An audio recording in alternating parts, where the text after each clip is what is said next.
在头脑中形成一种画面感的话，我能够反映出来，就风清扬的形象，他就化有形为无形。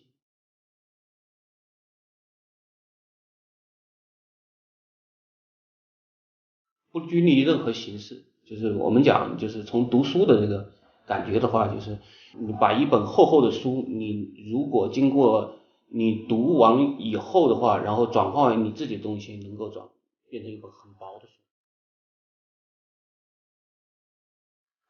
围棋来讲，它应该说它给你提供的一种境界的思维的方式，我觉得这个很重要，就是在围棋中间叫大局观嘛，你可能要慢慢的，可能从一个微观具体的事物，慢慢的拔高一个层次一个层次，然后看得越来越多，越来越清楚。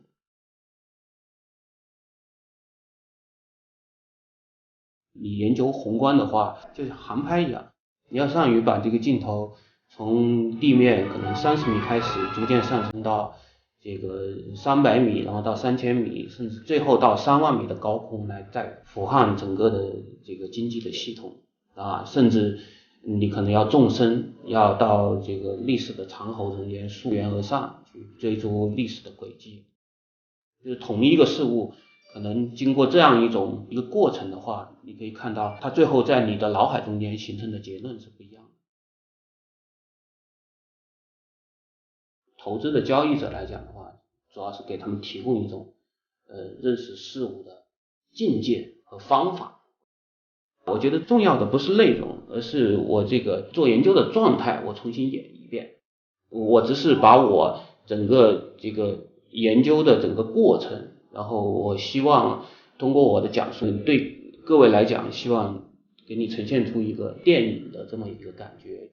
我希望各位能够从这样一个过程中间得到应有自己想得到的东西。我想是授人以渔吧，3点水的鱼。通过我的这个讲述，我希望我把那个鱼的过程能够呈现出来。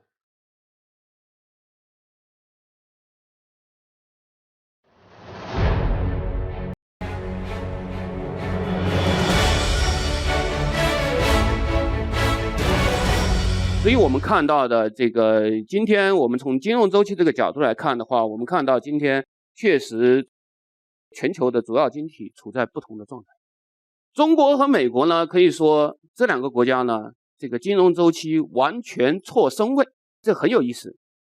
08年应该是说美国金融周期的顶点，就是我们看这个图看得很清楚。美国08年的时候，美国人是犯了糊涂，一把把资产负债表一把顶到了顶点，最后没撑住。接下来发生什么事大家也知道，曾经一度把这个就是把贷款卖给穷人，没有偿付。然后这时候呢，整个商业金融系统产生巨大的道德风险，在利益的驱使下，做大量的衍生结构，就是以这种没有偿付能力的劣质资产作为基础资产，在此基础上搭建各种复杂的金融交易结构，累积高塔，在一个沙滩上聚集一个高塔。一度在08年的时候，把这个金融部门的这个杠杆率一度放到了124，最后撑不住。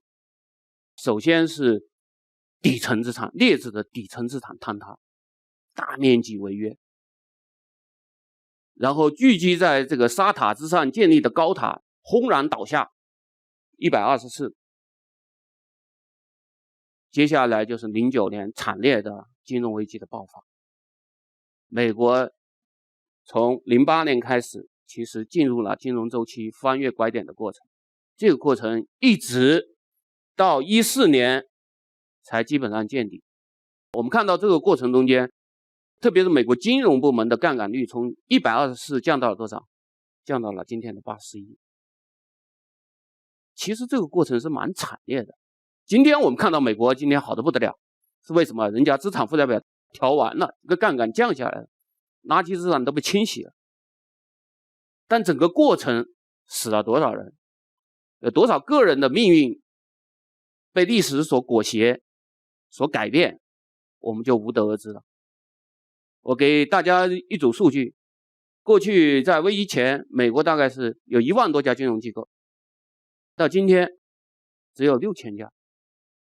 美国在危机前曾经是有叫5大系统重要性银行，到今天只变成3家，2家合并，1家倒掉。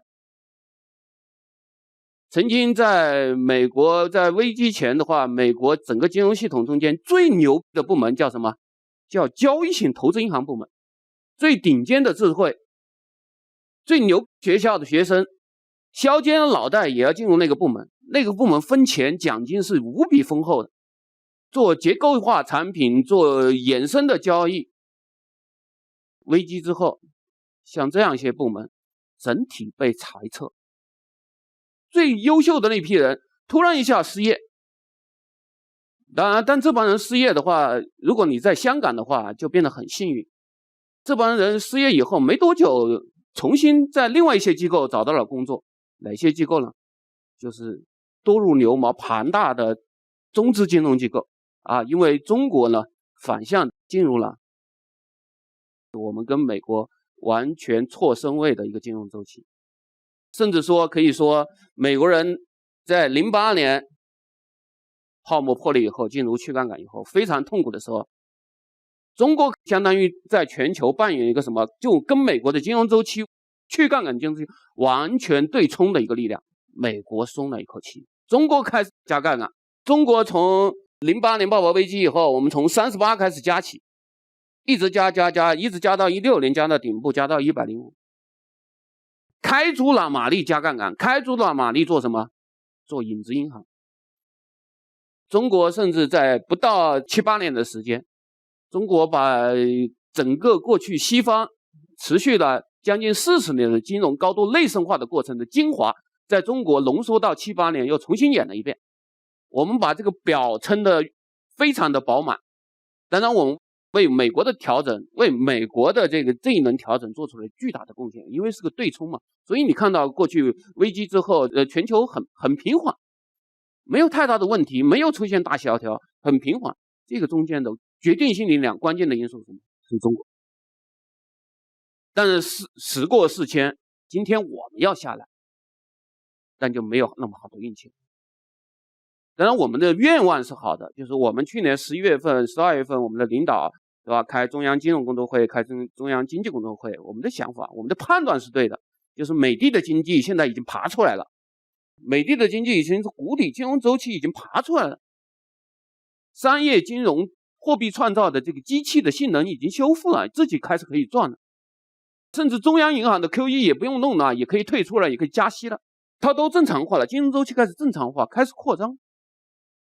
所以我们判断是对的，因为中国呢现在在顶部，我们希望下来，我们希望减速，这是去年11月份、12月份的主基调，所以就有了3大攻坚战。这个故事就这样来的，所以有了3大攻坚战，我们准备花3年时间，把金融风险，就是按照贺总理的部署啊，把金融风险、把杠杆的风险把它解决掉。但人家事与愿违，有很多事情历史转身了以后就回不去了。债务的堆积，一方面产生的巨额的利息吃掉了什么经济的成果，比这更严重的债务意味着什么？这个经济系统正在发生严重的资源的错配，因为债务对应的是什么？它的硬币的另一面对应的是什么？对应的是收入啊。债务为什么堆积啊？为什么你的身体越来越亚健康，代谢越来越不强啊？它的核心问题是什么？核心问题是你创造收入的动能在减弱。你把大量的钱都搬给那些创造收入能力比较弱的低效率的部门，所以你债务堆积。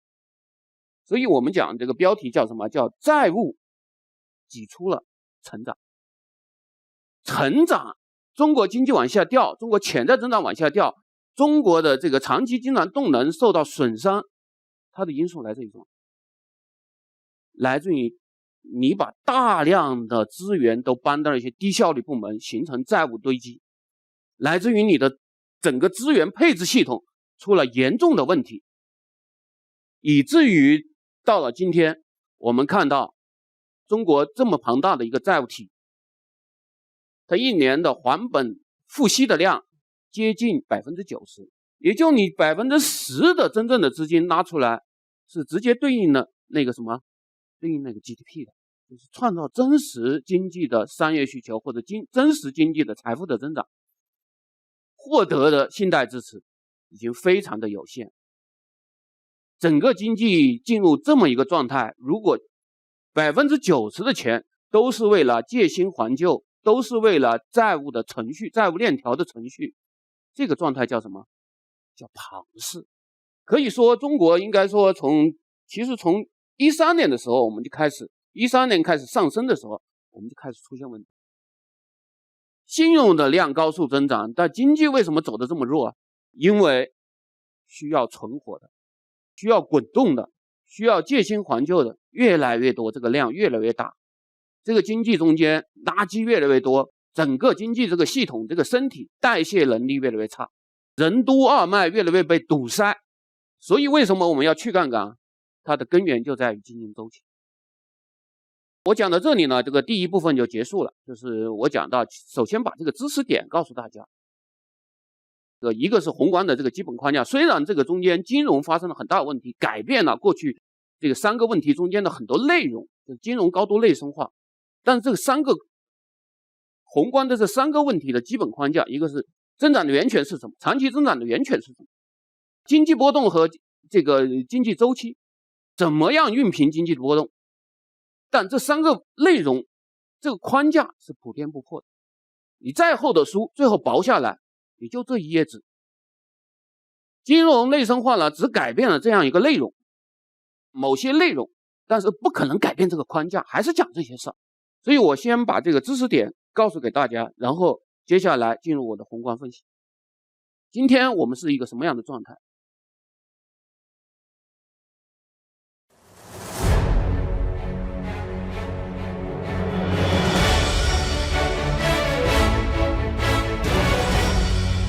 希望今天我来到这里，就是主要的一个任务并不是传授。我觉得知识、信息，甚至判断，我觉得都不是主要的。大师课定位一定要做到授人以渔。更关键的，我想各位朋友来这里，希望得到的应该也是那个3点水的鱼。就是我希望今天，我在这里的今天一天的时间，把我的思考的轨迹，再现给大家。每个人不同，希望从这个电影中间得到自己希望得到的有价值的东西。就是这是我的目的，对吧？我想也是我们大师课的宗旨。首先汇报一下，对吧？因为大家也知道这个，整个西方经济学它的经典汗牛充栋。也是大师辈出啊，很多人都是著作等身。作为一个并不是来自于学校的专业的学宏观经济学的研究宏观经济的朋友的话，他怎么样从一个浩瀚的书海中间，然后能够真正走进一个从投资这个角度来讲的宏观分析的世界，其实是一个蛮难的事情。大家先从这个 ABC 中得到这么一个，就是教给大家一把钥匙吧，就是使得大家呢能够接下来能够更轻松的，更直接的进入我的这个宏观世界，或者我的这个宏观研究我就想达到这么一个目的。所以我的这个第一部分呢，就是简单讲，我的第一部分就是分为5个部分，第一个部分就弄了一个 ABC， 然后我觉得这个部分还是很必要的。首先我们讲到宏观是个研究什么问题的，是吧？我们看到那么多从古典经济学到新古典，再到今天更为复杂的所谓的动态金融经济学这个框架，到底宏观是研究什么的？那么多著作，其实大家集中考虑的宏观研究就3个问题。第一个就是这个经济增长的长期源泉是什么？这个我觉得大家肯定是有一定基础的。其实讲的就是我们的供给侧，比方说生产函数、潜在增长，一个经济的长期增长动能，对吧？你在这个图中间呢，就这条虚线表示它表示的是一个均衡经济增长的长期的路径。对应的我们要研究宏观的这个经济学框架里面研究的就是供给侧。这条路径呢是由我们各种生产函数、各种模型所构筑的。我们在这个领域的研究者实际上就是为这条路径构筑各种各样不同的增长的模型。这是第一个问题。第二个问题呢，叫经济波动和经济周期。其实讲的就是什么？就是我们经济中间的需求端，讲的就是这条红线所表示的真实经济增长的路径。这个路径是由什么实现的？是由货币信用所创造的购买力来实现的，来表现出来的。我们看到的今天统计局定期公布的各种 GDP 经济增长的各种数据，它所描述的就是这样一条实线。所以就是我们所熟悉的所谓的三驾马车。简单讲，投资、消费、进出口、外需。在整个这个宏观经济世界中间，我们看到这条实际增长的这条曲线和这个均衡增长的这个曲线也就是说你的总需求和你的供给跟你的潜在增长之间并不是完全拟合的。可以说这个实际增长是围绕这个均衡增长路径的不时在发生波动，在发生偏离。这就有了什么？这就叫经济波动，这就叫经济周期这就有了什么？通货膨胀，也有了通货紧缩。实际增长的这条曲线在均衡增长这条曲线供给端的上方的时候，就是总需求上拉到潜在增长的上方的时候，你看到这个缺口就是我们常看见的通货膨胀。这个实际增长在某些时候下落到均衡增长就是潜在增长的下方的时候，我们看到的这个负向的缺口就是大家所见到的通货紧缩，就是经济的萧条，就是经济的衰退。第三个问题是什么？就是如何熨平这种经济的波动，尽可能让我们这个实际增长的这个轨迹尽可能贴着我们这个均衡增长的这个长期路径，让经济保持一个持续稳定的、恒定的、长期均衡的一个增长路径，不断的实现财富。怎么样实现？这就有了什么？这就有了我们的经济政策。经济政策、经济的干预，实际它的最终的目的是什么？最终的目的是要熨平这个实际的经济增长和这个均衡经济增长之间的偏离。这种熨平的过程就有了流派的区别，是吧？你是用货币政策，用财政政策，你是坚持要自由放任的市场经济，你认为市场经济自身就有一个收敛的工程，就能够实现这样实际经济增长和这个均衡经济增长之间的这个回归，还是要通过经济政策去干预的方式来熨平这个经济的波动和周期呢？这就有了巨大的分歧，是吧？就是我们看到的从古典派到凯恩斯派，然后再到新古典，今天这个应该说统治整个宏观经济理论界的所谓的新古典这就是我们讲的宏观是研究什么的。对于这个框架呢，我们可以说有两个经济世界，就是我们看到的这么多著作，其实呈现给读者、呈现给研究者两个经济的世界。一个呢是凯恩斯的经济世界。凯恩斯的经济世界呢，从短期上讲的话是完全正确的，因为从短期上讲的话，你的供给来讲，它不会发生太大的变动，或者说它的变动是线性的，它不会跳变，这个概率是很小的。所以在凯恩斯的经济世界中间，他就为了研究嘛，提出这个框架，做了一个非常简练的假设。这个简练的假设是什么呢？就是你的供给侧它是一条直线，然后这个经济的所有的活动由什么来决定呢？由你的总需求来决定。所以凯恩斯经济学又叫什么？又叫需求经济学。我大概读到硕士研究生阶段，基本上我们这个学校里面教科书给大家教授的知识、传授的知识就是凯恩斯经济学，不会跟你讲第一个问题，大概率不会跟你提到很深入的提到第一类问题，就是经济增长的长期源泉是什么，供给侧是怎么构建的，知道吧？这个问题我们不会提。教授大家的，包括今天的这个大家看到的，在这个商业研究的各种分析师，我觉得绝大部分人掌握的其实就是凯恩斯的这个经济世界。供给是一条直线，它是不动的，这个经济是由总需求所决定的，经济的波动完全是由需求决定的。所以在凯恩斯这个世界中间，我们看到的通货膨胀都是周期性的，是因为你什么？因为搞刺激，货币财政政策扩张搞刺激，使得总需求上拉，和你的供给之间和你的潜在增长之间就会拉出一个正向的产出缺口，这个产出缺口就是什么？就是周期性的通货膨胀。但我们请大家一定要理解，供给在短期内它可能是线性的，它是不动的，但是你如果把时间拉长，在一个长期增长的历史中间，供给在某些时刻它会进入一种非线性的状态。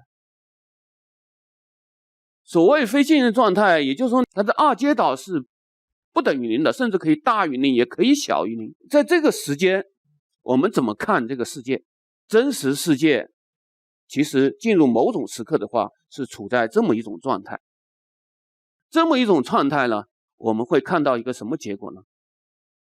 就有可能你的供给二阶导小于零，它甚至出现下坠，供给下坠和你的总需求之间也会拉出来什么？拉出一个正向的产出缺口。这个产出缺口对应的也是什么？也是通货膨胀。但这个通货膨胀的性质，我们看到跟凯恩斯经济世界的那个通货膨胀的性质就变成完全两样。它不是一个周期性的，而是一个结构性的。它的决定的因素不是由总需求的扩张刺激上拉出一个正向的缺口，而是因为供给处在一个非线性的状态，它出现下坠和顶住的总需求之间拉出一个缺口。往往看到是在经济回落过程中间出现的物价上涨，出现的通货膨胀，这种状态从经济机理的这个角度来讲，它就叫滞胀。我一直跟所有的人都在解释，我说在经济学中间，无论是通货膨胀也好，还是通货紧缩也好，还是滞胀也好，讲的是一种经济机理，它绝对不是对应着具体的指标。当我们现实的这个商业研究中间，往往这些分析师就把这个东西对应于具体的指标，使得大家这个思维沉浸在一个惯性的框架中间。一说到通货膨胀，对应的就是 CPI， 就是 PPI。我觉得这个完全违背了这个经济学本身的机理，内在机理给掩盖了。这是我们就是特别想跟大家解释一下这个的原因，就是我们可以更画面感一点，更形象的给大家讲，供给实际上就是一口锅。刚才大家都知道啊，这个叫生产函数。但凡你学过宏观的话，这个生产函数作为知识点是一定会介绍给大家的。前几年拍了一个非常风靡全国的一个片，叫《舌尖上的中国》，他把这个中国这个烹饪的这个文化用一种特别的方式让大家所接受。如果你从一个画面感这个角度来想象的话，我可以想这个供给相当于一口锅，这口锅叫什么呢？就叫生产函数。它讲的是一个什么？讲的是一个舌尖上的故事。这个生产函数呢，什么东西进入这个生产函数呢？就是各种食材。这种食材相当于什么呢？相当于这个生产函数的各种要素啊，比方说劳动力啊、土地啊、资本啊，带着各自的量，带着各自的价格进入这个锅中。然后还有各种配方，你要做出一道菜啊，舌尖上的味道就需要配方啊，需要菜谱啊，各种配方调料相当于什么呢？相当于进入这个生产函数中间的阿尔法，就是各种技术、各种制度逐入加入，最后出来的这一口锅里面呈现给大家的是一锅什么样的舌尖上的味道呢？这个就叫潜在增长。所以你建立一定的画面感啊，有时候和生活贴切在一起，看似可能很枯燥的一个事情就变得很简单。需求呢是通过货币信用实现出来的购买力啊，就是我们讲的三驾马车：投资、消费，包括进出口、境外的需求。需求如果跑到供给之上，形成正向的产出缺口，大家知道这就叫通货膨胀。一般情况下呢，多是需求通过繁荣的货币信用的创造，主动的跑到供给之上。但也有一种情况，比方说我们这个锅坏了，年久生锈，这个锅里面满是铁锈，所以这个锅里面的矿物质成分发生了变化，或者是什么呢？进入这个锅的食材不新鲜了，老龄化，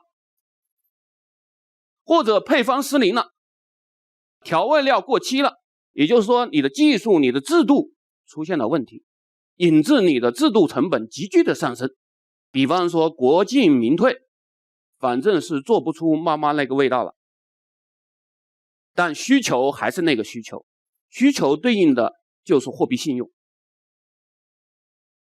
以至于需求被动的跑到供给之上。因为这时候这个锅失灵了以后，供给就开始下坠，需求还是那个需求，需求和供给之间被动的由于供给的下坠撕裂出一个缺口，这个时候通货膨胀也发生了。在我们经济中呢，这种状态呢叫滞胀。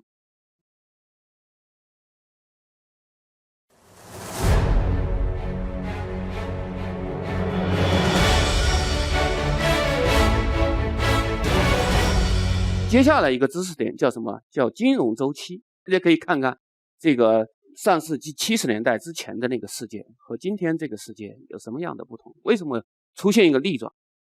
上世纪70年代之前，实体比虚拟大10倍，今天完全颠倒。今天的虚拟甚至一年的这个所有的交易量，各种资产衍生，各种合约，所有的交易量能够达到5000万亿美金加，甚至更多。而今天实体经济我们看到的实物经济的 GDP 全球也就 77.3 万亿美金，两者的倍数还不止10倍。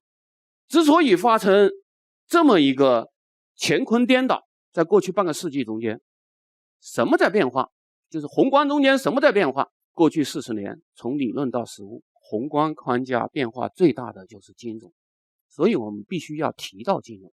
金融不再是一个像我们70年代所构建的一个非常经典完备的一个宏观经济学，西方宏观经济学框架里面，金融不再扮演的是仅仅是将储蓄转化为资本形成，就是转化为投资的这么一个中介。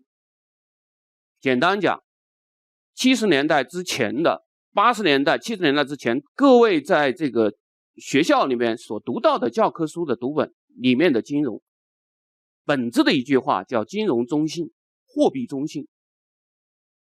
短期起作用，长期都是不起作用的。为什么呢？因为那时候那个金融仅仅是一个中介，不进入生产函数，它是一个外生变量。但在过去的这个40年、50年过程中间，我们看到金融它不再是一个外生变量，它变成一个什么？变成一个内生变量，它直接进入了生产函数。甚至到今天，金融资本成为最后创造出来大家财富分配的一个统治力。然而统治力，你今天看到美国 0.1% 的像扎克伯格这样的科创资本，顶尖的头脑，他分到的收入，系统中分到的收入和这个系统中间 90% 的人分到的收入现在是一样多的。这个过程是怎么实现的？是通过我们一个不再外生化的高度内生化的金融实现的。这个变化是在什么时候完成的？其实隔我们很近，就是过去40年到50年这个过程中间，我们宏观中间发生了一个很重要的事，就是金融高度内生化。它直接也改变了我们看到的经济周期的内容，经济波动的内容改变了。所以金融高度内生化是我们近40年、50年我们的学界的一个显学。进入这个行当做研究、读博士，以后成为大学者，大家写出一个论文，在顶级的学术刊物上发表，就是怎么样去改造原有的宏观的研究3个问题的那样一个框架，把金融重新塞进去，作为一个内生变量塞进去，构建一个模型，是所有研究者想摘诺贝尔经济学奖皇冠上的那个明珠，所有有志向摘进军这个领域的有志的青年，他的一个梦想，最高的一个梦想。就是我跟大家讲，在这样一个金融高度内生化的经济中间，我们看到的一个状态是什么？从实物的角度去看，就是你看到今天的货币信用的创造，它提供的依据发生了变化。应该说在上世纪那个以实体70年代之前以实体为主的那个经济世界中间，信用创造的依据是什么？是真实经济中间产生的收入流。我看那个企业效益怎么样，我看你的利润表、资产流量、现金流量表你怎么样。但今天这个真实世界提供信用，真实世界的收入流变得不那么重要，甚至是一个边缘因素。今天提供信用最核心的依据是什么呢？是资产抵押品的价格。所以我们看到大量的信用创造并不直接对应于最终经济的商业资本的形成或者商业资本的开支，而对应的是什么？是存量的资产和金融交易性活动，就是我们看到的什么？就是我们看到的这一块，它是消耗货币的主体。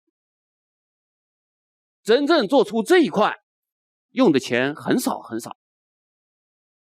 所以我们看到教科书里面所描述的那个经济周期的内容被改变。经济周期，现在大家讲到经济周期，研究的核心变为了什么？变为了信用周期。信用周期和商业周期的关联性开始弱化，库存周期变得不那么重要。有时候往往就是我们在经典的这个书上学到的知识，在现实的运用中间往往会碰到很多的困惑。这个困惑来自于什么？来自于金融内生化，我个人的理解。因为今天的信用周期、商业周期与商业的正常的商业周期的波动，它的关联性已经开始弱化。但和什么呢？但和资产价格的周期几乎合二统一。我们今天看到的信用周期基本上可以等同于什么？资产价格周期，基本上可以等同于房地产周期。为什么？因为创造信用、提供信用的依据来自于什么？资产的抵押品的价格。所以我们看到这样一个真实世界就这么运行了40年、50年。它的一个问题是什么？是自由金融市场为金融系统内部的交易活动提供强大的私人激励，使得这种金融交易活动的规模远远超过它能够创造的实际社会价值。这两者之间非常悬殊，这边实体77万亿美金 GDP， 那边创造的一个交易规模是5000万亿美金。所以随着金融密集度的上升，金融和经济系统就会变得越来越不稳定，财政危机、货币危机频发。我们看到上世纪80年代以来，全球发生的这个金融危机、各类危机的频率远远高于上世纪70年代那个实体为主的经济世界。这就是我们的问题。然后包括这一次08年，最近的我们面临的这次08年美国的次贷危机引发的，变成最终的一个全球化的危机。所以我要提前介绍给大家。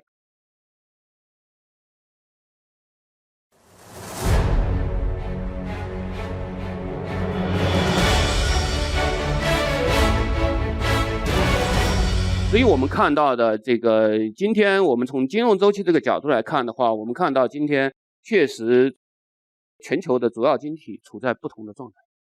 中国和美国呢，可以说这两个国家呢，这个金融周期完全错身位，这很有意思。08年应该是说美国金融周期的顶点，就我们看这个图看得很清楚。美国08年的时候，美国人是犯了糊涂，一把把资产负债表一把顶到了顶点，最后没撑住。接下来发生什么事大家也知道，曾经一度把这个就是把贷款卖给穷人，没有偿付。然后这时候呢，整个商业金融系统产生巨大的道德风险，在利益的驱使下，做大量的衍生结构，就是以这种没有偿付能力的劣质资产作为基础资产，在此基础上搭建各种复杂的金融交易结构，累积高塔，在一个沙滩上聚集一个高塔，一度在08年的时候，把这个金融部门的这个杠杆率一度放到了124，最后撑不住。首先是底层资产，劣质的底层资产坍塌，大面积违约，然后聚集在这个沙塔之上建立的高塔轰然倒下，124。接下来就是09年惨烈的金融危机的爆发。美国从08年开始，其实进入了金融周期翻越拐点的过程，这个过程一直到14年才基本上见底。我们看到这个过程中间，特别是美国金融部门的杠杆率从124降到了多少？降到了今天的81。其实这个过程是蛮惨烈的。今天我们看到美国今天好得不得了，是为什么？人家资产负债表调完了，这个杠杆降下来了，垃圾资产都被清洗了。但整个过程死了多少人？有多少个人的命运被历史所裹挟、所改变，我们就无得而知了。我给大家一组数据，过去在危机前，美国大概是有1万多家金融机构，到今天只有6000家。美国在危机前曾经是有叫5大系统重要性银行，到今天只变成3家，2家合并，1家倒掉。曾经在美国在危机前的话，美国整个金融系统中间最牛的部门叫什么？叫交易性投资银行部门，最顶尖的智慧，最牛学校的学生，削尖了脑袋也要进入那个部门，那个部门分钱奖金是无比丰厚的，做结构化产品，做衍生的交易。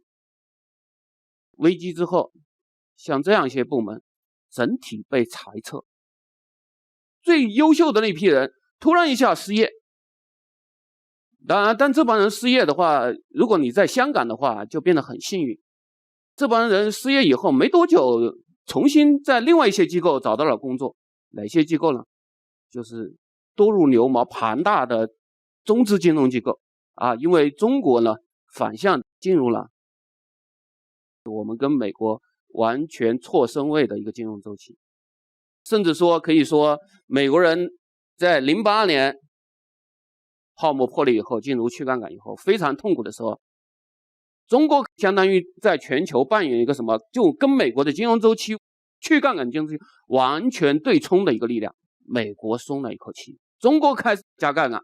中国从08年爆发危机以后，我们从38开始加起，一直加，一直加到16年，加到顶部，加到105，开足了马力加杠杆，开足了马力做什么？做影子银行。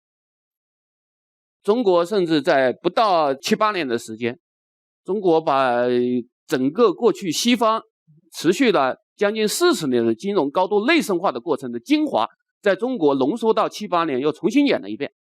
我们把这个表撑得非常的饱满。当然我们为美国的调整，为美国的这一轮调整做出了巨大的贡献，因为是个对冲嘛，所以你看到过去危机之后，全球很平缓，没有太大的问题，没有出现大萧条，很平缓。这个中间的决定性力量、关键的因素是什么？是中国。但是时过境迁，今天我们要下来，但就没有那么好的运气。当然我们的愿望是好的，就是我们去年11月份、12月份，我们的领导对吧，开中央金融工作会，开中央经济工作会，我们的想法，我们的判断是对的，就是美的的经济现在已经爬出来了，美的的经济已经是谷底，金融周期已经爬出来了，商业金融货币创造的这个机器的性能已经修复了，自己开始可以赚了，甚至中央银行的 QE 也不用弄了，也可以退出了，也可以加息了，它都正常化了，金融周期开始正常化，开始扩张。所以我们判断是对的，因为中国呢现在在顶部，我们希望下来，我们希望减速，这是去年11月份、12月份的主基调，所以就有了3大攻坚战。这个故事就这样来的，所以有了3大攻坚战，我们准备花3年时间，把金融风险，就是按照贺总理的部署啊，把金融风险、把杠杆的风险把它解决掉。但人家事与愿违，有很多事情历史转身了以后就回不去了。债务的堆积，一方面产生的巨额的利息吃掉了什么经济的成果，比这更严重的债务意味着什么？这个经济系统正在发生严重的资源的错配，因为债务对应的是什么？它的硬币的另一面对应的是什么？对应的是收入啊。债务为什么堆积啊？为什么你的身体越来越亚健康，代谢越来越不强啊？它的核心问题是什么？核心问题是你创造收入的动能在减弱。你把大量的钱都搬给那些创造收入能力比较弱的低效率的部门，所以你债务堆积。所以我们讲这个标题叫什么？叫债务挤出了成长。成长，中国经济往下掉，中国潜在增长往下掉，中国的这个长期经常动能受到损伤，它的因素来自于什么？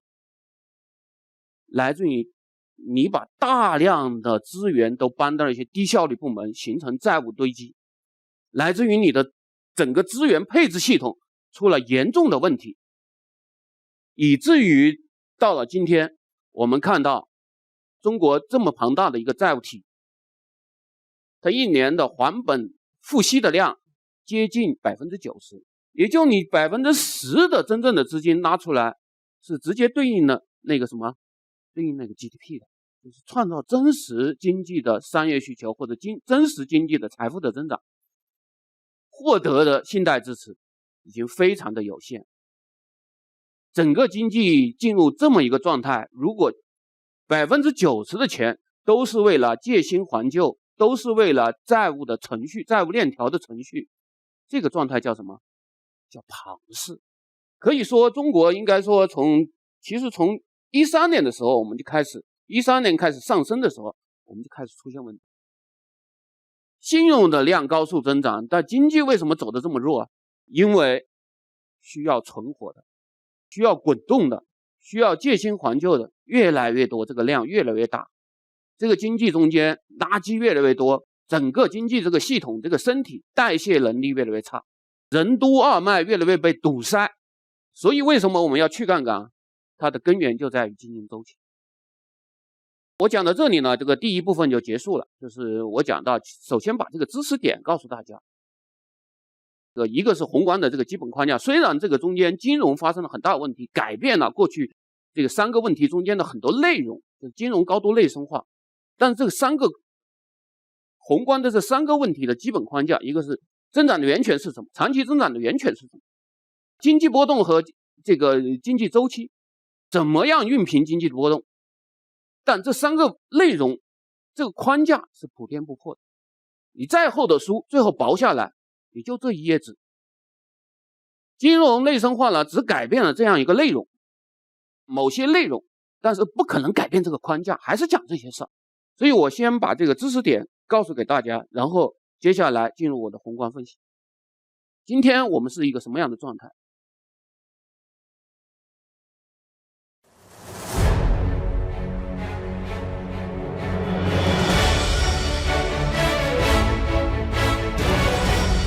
大家看到了，今天我们碰到这个时点，股票的问题完全不是一个纯粹的经济问题。股票的核心是它估值的分母出现了崩溃。为什么出现了崩溃？就是大家的这个风险溢价从估值模型来讲，风险溢价给的越来越没有底线。从大类讲的话，有很多人越来越不相信我们生存的这个系统它自身的纠错能力。我们实际上已经在隧道中间，只不过现在这个隧道呢，黑黢黢一片，我们看不到头。如果我们选择不对，我们可能进入的可能是一个环形隧道，这个可能性是存在的。所以有很多人想，我们是不是进入了一个环形隧道，所以这个分母就崩溃了。但是我想的话，这个宏观的状态的话，没有人比金融市场的交易者他的定位更准确，感知更灵敏。真金白银啊，亏了钱赢了钱，投票来表达每一个人对宏观的一个判断。从这个时钟来讲，因为大家做投资的嘛，时钟应该很熟悉。今年大类资产的各种收益的表现综合结合在一起，大家看很明显，我们的就是大家心里面对经济的定位，对宏观的定位，一定是落在这个最差最焦虑的宏观象限里。这个宏观象限叫什么？叫滞胀。尽管这个东西有很多学究式的，我觉得他们这个功底很好啊，就是也受过系统性训练，但是就是比较纠结于具体的概念，就是老是把这个通货膨胀、通货紧缩、滞胀，把它一定要对应于 CPI 或者 PPI 某一个指标或某一个经济增长的数值，然后不从经济机理去看问题。我一直强调，滞胀是一种经济机理，所以才会有什么？才会有些人为什么早看到，有些人晚看到，有些人呢至今还在跟你争论中国是不是进入滞胀，是不是在隧道中间，吵个没停，最后亏了很多钱。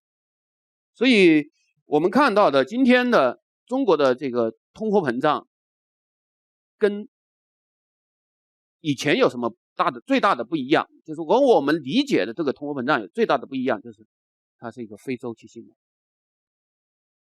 过去我们更多看到通货膨胀是在经济上行周期的通道过程中间，我们看到的是搞刺激，财政货币搞刺激，把总需求上拉到供给之上，潜在增长之上，上拉出一个正向的产出缺口。我们更多的理解为是凯恩斯那个经济世界中间所产生的对应的那个通货膨胀。但是我们呢，当下我们正在经历的却是在经济下行通道中间我们看到的顽固的、顽强的、难以收敛的恶劣的通货膨胀。从机理上讲，恶劣的通货膨胀它的根子在什么？根子在供给侧，是因为你的供给侧受到某种力量的不断的打击，出现了下坠，你的经济的长期增长动能受损，而这时候你的需求呢又被既得利益的结构所牢牢的顶住，退不出来。什么既得利益结构啊？无非就是房子吗？房子背后是土地啊，土地背后是地方政府各种债务平台啊，再对应的是各个部门的资产负债表啊，就这一条链条所顶住。你要去杠杆根本去不动，你要弄就烽火连天，蓝烟四起，所有的人都要死在你的面前，要血溅五步。所以总需求被顶住，根本下不来。这时候供给呢受到不断的打击，进入那个我们讲的非线性的时间下坠，和顶住的总需求之间拉出的这个口子越撕越大。过去5-6年我们做的事情就是不断的在打击供给，不断的在制造供给的打击力量，只不过你之前呢拉出的这个口子不大，我们可能有些人呢浑然不觉不灵敏，到了今天，到了当下，各种边际因素叠加上去，一下子原来是一个小洞，一下子撕裂开来，变成一个大口子，所有人都看到，这就是非常顽固的通货膨胀的预期。如果要讲到这个供给力量受到的打击，我把它主要分为2个方向。第一个方向呢，就是来自于我们这个系统，我们这个系统是一个财政预算没有约束的系统，就是我们炒股票一样的，那个概念已经做出来了，因为什么思想概念已经做出来了，但是业绩还没填充进去，财政就变得捉襟见肘。这个系统的话，它核心问题是什么？货币没有毛。我看到14年中国的货币是大概11月份超过这个美国加日本，3年时间，我们的货币就干过了什么？美国加欧洲，就是当下。再过1年半时间，所有国家加在一起的货币都不及我们多，是吧？我觉得这还不是真实状况，因为中国经过一个金融混乱，极度的混乱，经过一个5年的影子银行繁荣以后，中国真实创造的货币远远超出我们货币 M2 的统计范畴。人民银行写了一个金融稳定报告，2016年底，中国的商业银行已经创造出的表内和表外信用加在一起是多少呢？是460万亿人民币。什么概念？你如果把这460万亿人民币除以中央银行的基础货币，这个倍数是 15.66 倍。日本当年90年搞得最过的时候，也就货币乘数搞到13倍。我们16年底的时候搞到多少？搞到 15.6 的16倍。所以老百姓钱毛得这么快嘛？说实在话，今年的通货膨胀，按我老实说话，其实是已经非常恶劣、非常严重。你到餐馆去吃个饭，我自己亲身感受，因为我们在北京经常去有一个湖北菜的馆，我印象中以前点那个鱼上来好像是7、8条，然后价格没变同一个价格7、8条红烧鱼，就是我们前2周去了一次，上来只有4条，那价格没变价格一样的，就是一下子分量跟你少了1/3，所有东西都在涨。今年那个接下来水果肯定要涨，因为那个苹果，大家可以看看那个苹果期货，那个苹果期货里面的苹果，那苹果还挂在树上，这个1个月以后才能摘下来，那个苹果已经涨了1倍了，比现货。鸡蛋变成了火箭蛋。今年炒股票炒得最好的人叫什么？叫高铁售货员。为什么？因为他卖的东西都在涨，花生、瓜子、小零食、啤酒饮料，什么调味饼、酱油，这些东西都在涨。房子呢，你可以用各种绳子把它捆起来，不让它创造货币。栋楼是我们金融去杠杆的一个重要的组成部分。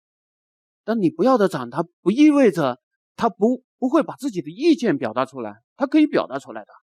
他用另外一种经济行为，也就是说你要排队，你要摇号。所以成都54000人彻夜排队，为了一个房子的开盘，400套房，中签率 0.78。所以我们看到今天的涨其实是很严重的。你包括今天我们热议的这个消费降级，消费降级在我们微观经济学中间专门有一个专门支持的一个小块，叫什么积分之谜。什么商品在涨？积分商品在涨。什么叫积分商品？就是低端的但是必选的日用品，在某一个特定时点，它的消费曲线会发生逆向。什么逆向呢？就是消费曲线应该是负的，斜率是负的。价格越涨，消费量抑制消费量下降但它不是的，它反向在这个阶段，价格越涨，消费量越多。所以我们看到今年这个，你看这几个家伙，康师傅、什么涪陵榨菜、二锅头，中报业绩好得不得了，都涨了。这个积分之谜讲的那个特定的条件是什么条件？其实讲的是个宏观条件。什么宏观条件？就是当人们的实际收入毛得特别快的时候，这个积分商品、积分现象它就出现了，这是一个侧面。包括我觉得资本市场今天对这个我们的互联网平台，对 TMT、对马云、对马化腾这些今年这个，我觉得是在大家重新审视这个问题。他们的股票的下跌，中国的 TMT、中国的互联网巨头今年股票的下跌，我某种程度上反映了大家在重新思考他们这种商业模式对这个系统来讲，它的长期来讲是带来一个什么样的问题。我觉得根源是这个，倒不是因为它短期的因为情绪的波动，我觉得后面从资本市场的这个角度来讲的话，可能大家在思考这个问题。你像这种分配价值的商业模式非常盛行，当然我们引以为豪，我们觉得他们创造了在中国确实中国创造了新动能。当你把这个事情拉长，对这个国家这个整体的系统到底是正向的因素还是负向的因素，我觉得时间拉长以后，真实的答案就慢慢的就出来。强势的销售平台某种程度赚谁的钱？赚制造业的钱。他把它上端的那个制造部分形成挤出，真正创造价值的做工厂的做科研的做技术的挤压他们，把他们挤入一个什么？挤入一个陷阱中间，低成长的陷阱，低利润的陷阱。他们没有钱干这个事，没有钱就会陷入一个什么？没有产品升级，就在一个中低端的这个产业链，在这个陷阱中间，就落在这个陷阱中间就出不来。所以你把时间拉长，这样一些东西到底对中国经济是正向的因素多还是负向的因素多？要不要出台一些垄断的反垄断的规制来约束？我觉得今天已经有人在思考这个问题。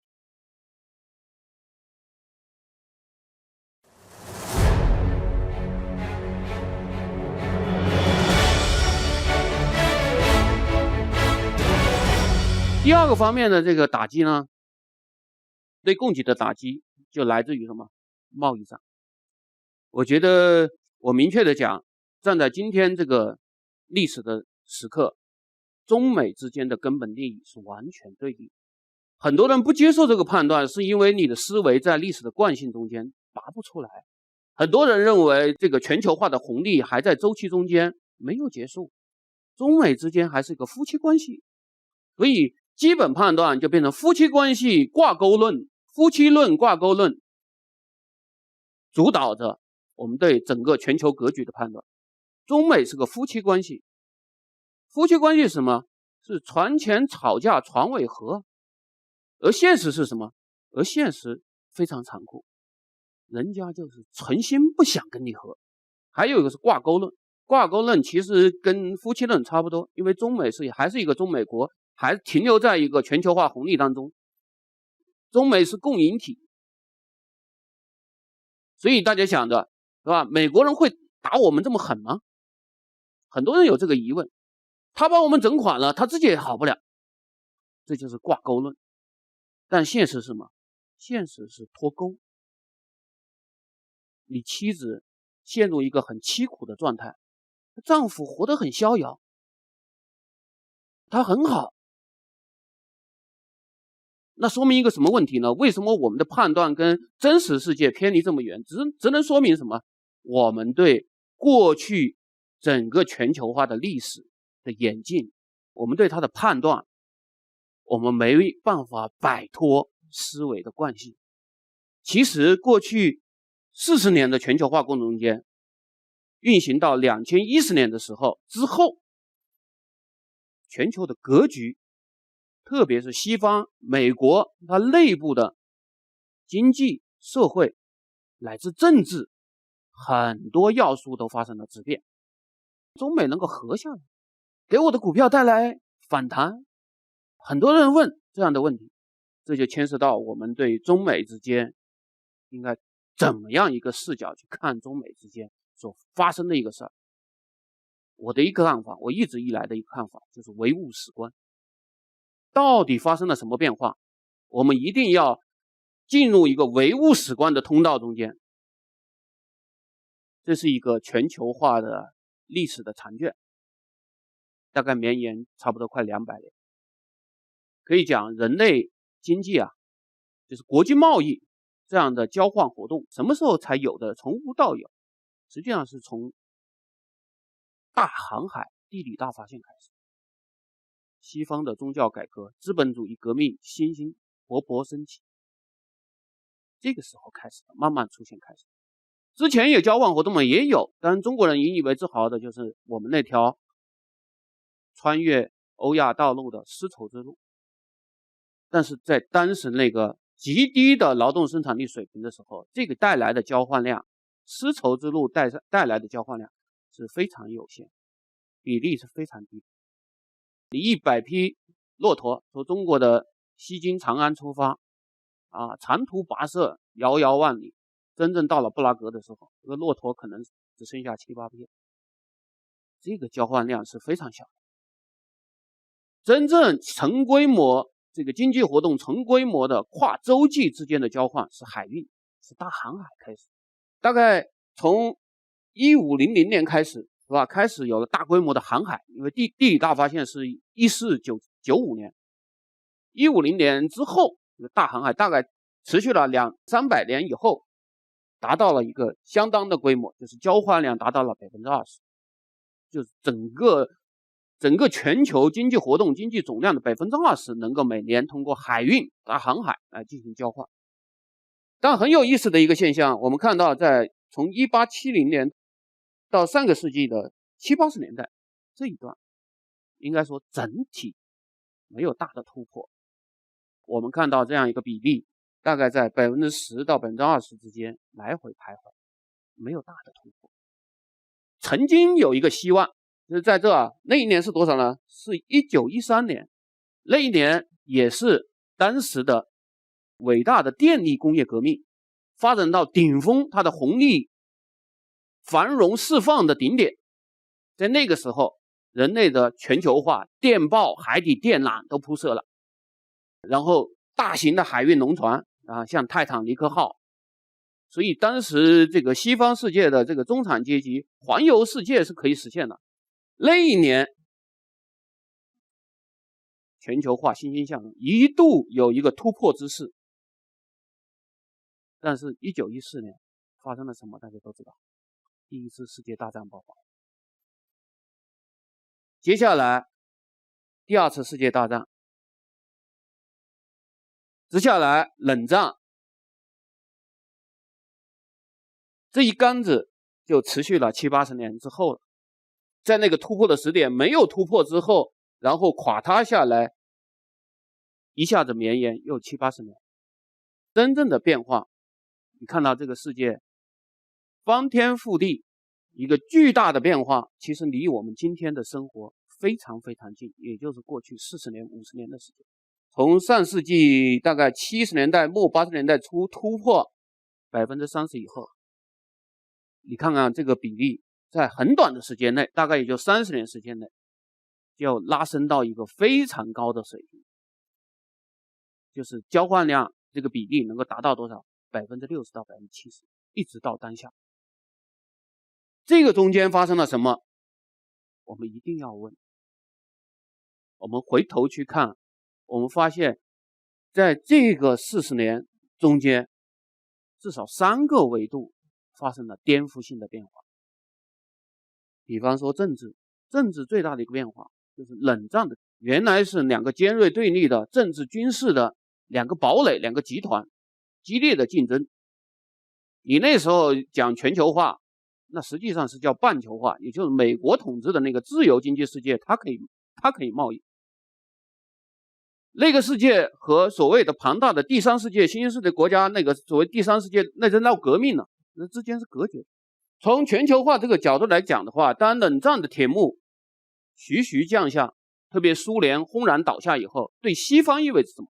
西方资本意味着一大批便宜的要素一下子用到他们的脚上，便宜的土地、便宜的劳动力、便宜的自然资源、取之不尽的自然资源，形成了一个巨大结合的机会，巨大的一个赚钱的商机，历史的商机呈现出来，一下子冒出来。第二个维度呢，就是技术，与之平行的，从技术上讲，伟大的半导体革命到来了，摩尔时代到来了。从硬体的角度，信息工业硬体的角度，摩尔时代到来了。单位晶圆体上实现的电脑功能每18个月翻1倍，单位美元投资所带来的效益，往往出现了什么事倍功半的效果。在摩尔定律以及未来建立在庞大的坚实的信息工业基础上之后的互联网经济和数字经济，这个和全球化有什么关系呢？它意味着对交换的支撑，对要素之间结合和交换的这个支撑注入了强心电流般的动力，极大的解决了信息之间的不对称性。第三个层面呢，就是我们讲到的金融，就是我们刚才 ABC 中间大家提到的这个问题，金融的高度内生化就是从上世纪70年代之后开端的。同时这几个事情都是同时的，布雷顿森林体系的倒掉，美元信用本位的建立，人类从贵金属的这么一个货币体系，经过70年代直接进入了信用货币体系，法币时代开启了，金融内生化开启了。在金融内生化的这个系统中间，我们看到的这个要素快速的标准化、证券化、资本化，那就使得要素之间结合的空间被无限的打开。往往经过这样一个复杂的商业金融系统、高度内生化的系统，你往往看到一个很小一笔的我们常讲的物理形态的投资、实物形态的投资，经过这样一个商业金融系统，特别经过一个美国发达的华尔街所主导的资本市场这个系统，对应的是一个巨量财富的实现，为这个全球化提供了非常强行的财富的效应。而比方说像 Pre-IPO 这个 Facebook， 应该说你如果从传统的工商财务报表的这个角度看，它就是个小公司轻资产，但是在 Pre-IPO 上市之前，投行给的估值就能够达到什么1500亿美金，通过这个复杂的资本市场的评估系统迅速的被资本化。所以我们看到这样一个过程呢，在我看来，特别是从2010-14年之后，我们看到参与这个史无前例的全球化浪潮的确实进入到某一种临界的状态，因为参与其中的各方都面临着极限的挑战。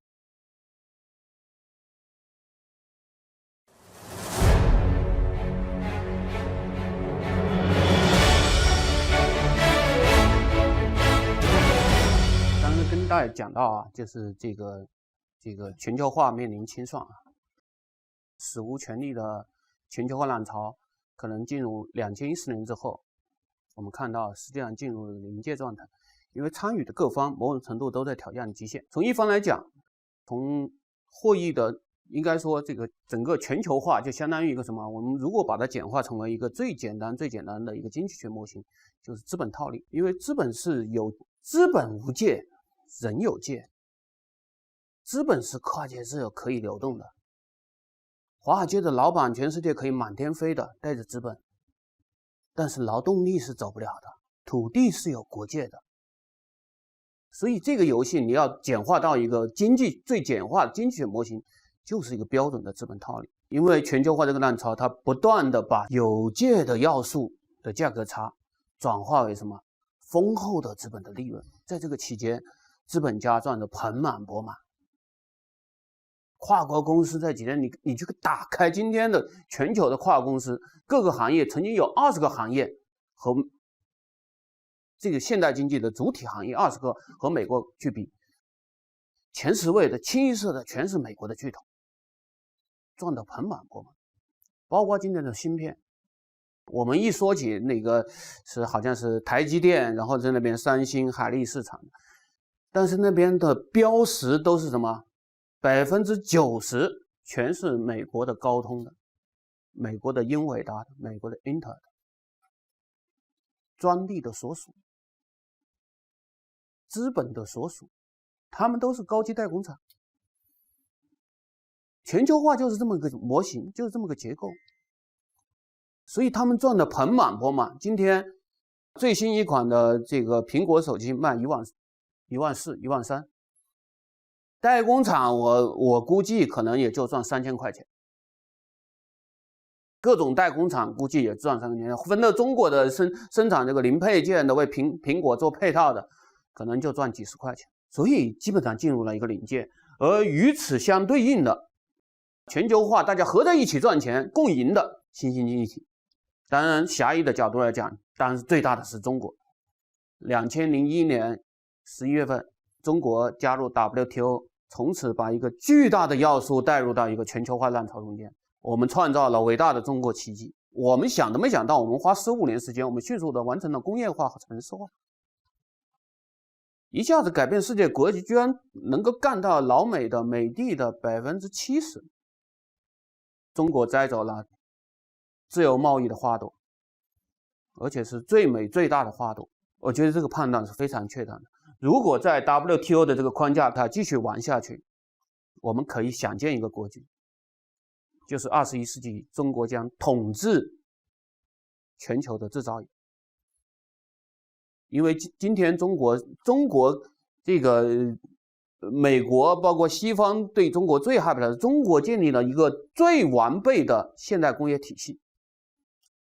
它相当于这个奥运会一样，你是一个，虽然你不是所有的项目都很强，都能拿金牌，但你是全项目全报名的一个运动队。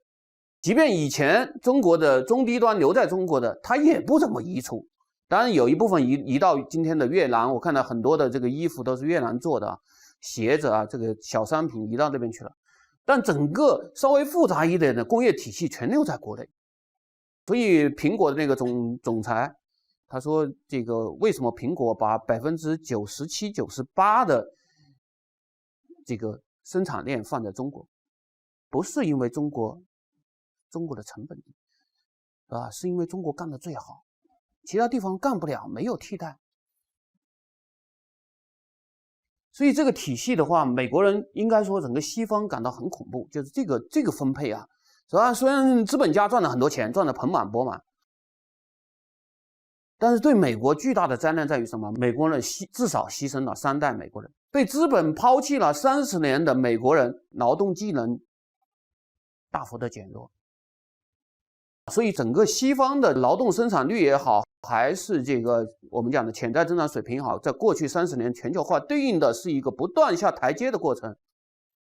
它对应的就是美国的劳动者的劳动素质在下降，因为你不到工厂里的干活，你成不了高等级的技术产业工人，成不了工程师，你智商就提不上去。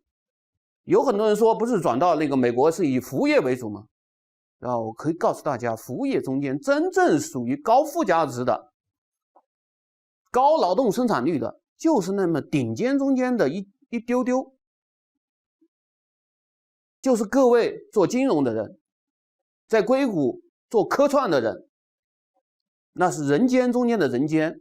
大部分的服务业的劳动生产率，从整体来讲，要显著的低于第二产业制造业。所以对美国的问题是什么？被抛弃以后，大家可以看看这个画面感更强。25年前，对吧？27年前的美国，那时候至少还是 PC 世界，个人电脑啊 ，PC 的巨头啊，那时候至少整个信息工业那时候还制造业为主，所以那时候在美国最牛的这个 PC 的厂家巨头还是在美国啊，微软啊、英特尔、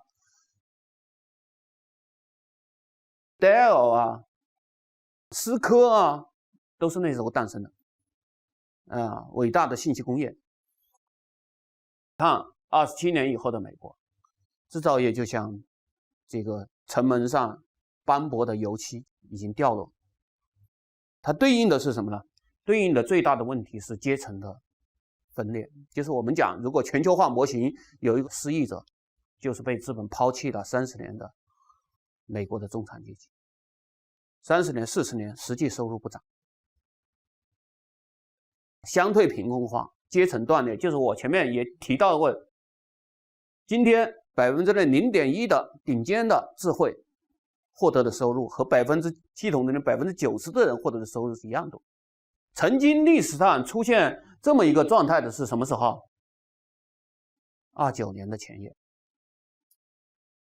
那时候的政治没有今天现代整个政治体系这么成熟，那时候人类用极端的方式去解决这个冲突。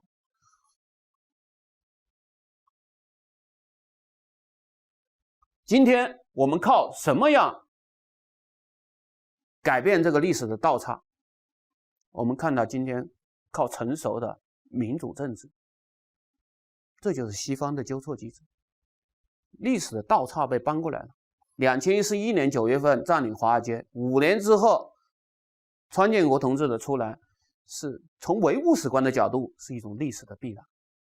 就是我们看到过去史无前例的全球化走到了今天，造成了全球格局，特别是西方乃至美国内部的经济、社会、政治很多因素变化的因素，其实已经发生了质变，进入了质变的状态，它已经酝酿成熟，就像树上已经熟透了的一个桃子，往往只要一个震动，这个桃子就会坠落下来。我们看到今天，实际上是到了一个历史的清算点，所以我们一定要就是简单讲，我们可能要抛弃幻想，就是夫妻论、挂钩论，这一段历史已经过身了。转身，历史已经转身，我们已经进入到一个双方根本利益完全对立的这么一个时间窗口，这个时间窗口可能已经打开。川建国同志的经济政策的核心是什么？是供给侧改革。你看看他的减税，看看他的这个提高关税，制造全球化的摩擦成本，看看他的未来的大投资，应该说这个毫不留情的打击。这些都是有可能改变美国的生产函数的。改变就是我前面讲的 ABC， 改变你的什么？改变你的潜在增长，把过去已经下降了30年、40年的这么一个轨迹，潜在增长不断下降，实际利率下降，这么个轨迹，川建国同志的出现，有可能把这个历史倒岔给搬过来，美国重新进入了一个长周期的上升通道的构建当中。有时候我们看啊，就是这个为什么美国的股票涨那么好，中国的股票这个倒岔分差这么大？你比较一下两家的供给侧，你就知道我们在干什么，他在干什么。人家做的供给侧转化为是企业的利润，跟你打贸易战是为什么？是美国利益优先，就是美国我已经经济景气已经扩张了。我很自然的想到，就是要把这个利益留在美国的国内，变成美国家庭储蓄的增长、企业利润的增长、政府财政的整固，不能像过去全球化浪潮一样，都变成你代工厂的利润，那就是大家还要回到前面那个模型中间，我吃亏了。所以我干什么？我干供给侧，我要减税，我要跟你抢人、抢资本、抢资源，我要退群，我要建新群。这就是因为两家就是干不同的事，供给侧干了不同的事儿，所以你股票分叉。我觉得股票是非常灵敏的，它不是对经济的评价，你对经济的评价不是对宏观的评价，是对什么？是对整个这个系统、这个国家的治理的评价。你在干什么？不光是供给侧，不光是需求侧，而且最主要的是供给侧，代表着什么？更多代表着效率和分配的价值取向。我们真正感到后脊梁骨发凉的，就是感到这个刀锋的是什么东西啊？是这样一些事情。你看郭老板和这个川普这么作秀，最后大家一看啊，这个事情背后赤裸裸的40%的利润，100亿投下去，40亿巨额补贴回来了。原来大家不知道，这是郭老板去做了一个非常大的标杆，可见美国的补贴啊，美国人老说我们非市场经济，现在美国人自己干的就是非市场经济，巨额的补贴，就是跟你招商引资，跟你抢。现在回美国到那边制造业，确实美国的工人笨笨的，最差的就是美国缺人嘛。虽然你其他东西便宜，土地啊，你也给我电啊，免费啊，各种通关啊，都是零税收啊，你这都很便宜。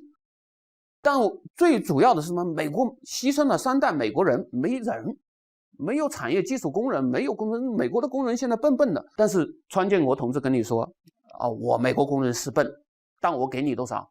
给40%的优惠，你干不干？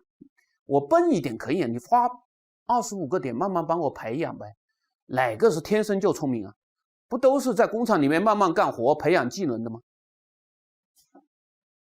我给你25个点，你郭老板还可以赚15个点。郭老板讲我赚15个点，在中国干，我的地租是美国的9倍10倍，我才能赚5个点6个点，我那边赚15个点，我当然去啊。其实中国真正怕的后脊梁骨发凉的是这么一些事情，他要搬你的工厂，他要动你过去30年40年形成的中国变成中国区流，就是全球产业链供应链价值链的区流，他要动这个东西，他要刨你的根儿，他不是洒水，他是要刨你全球化红利的根，解构它，然后再重组它，他要建一个新群，他要退出原来的老群。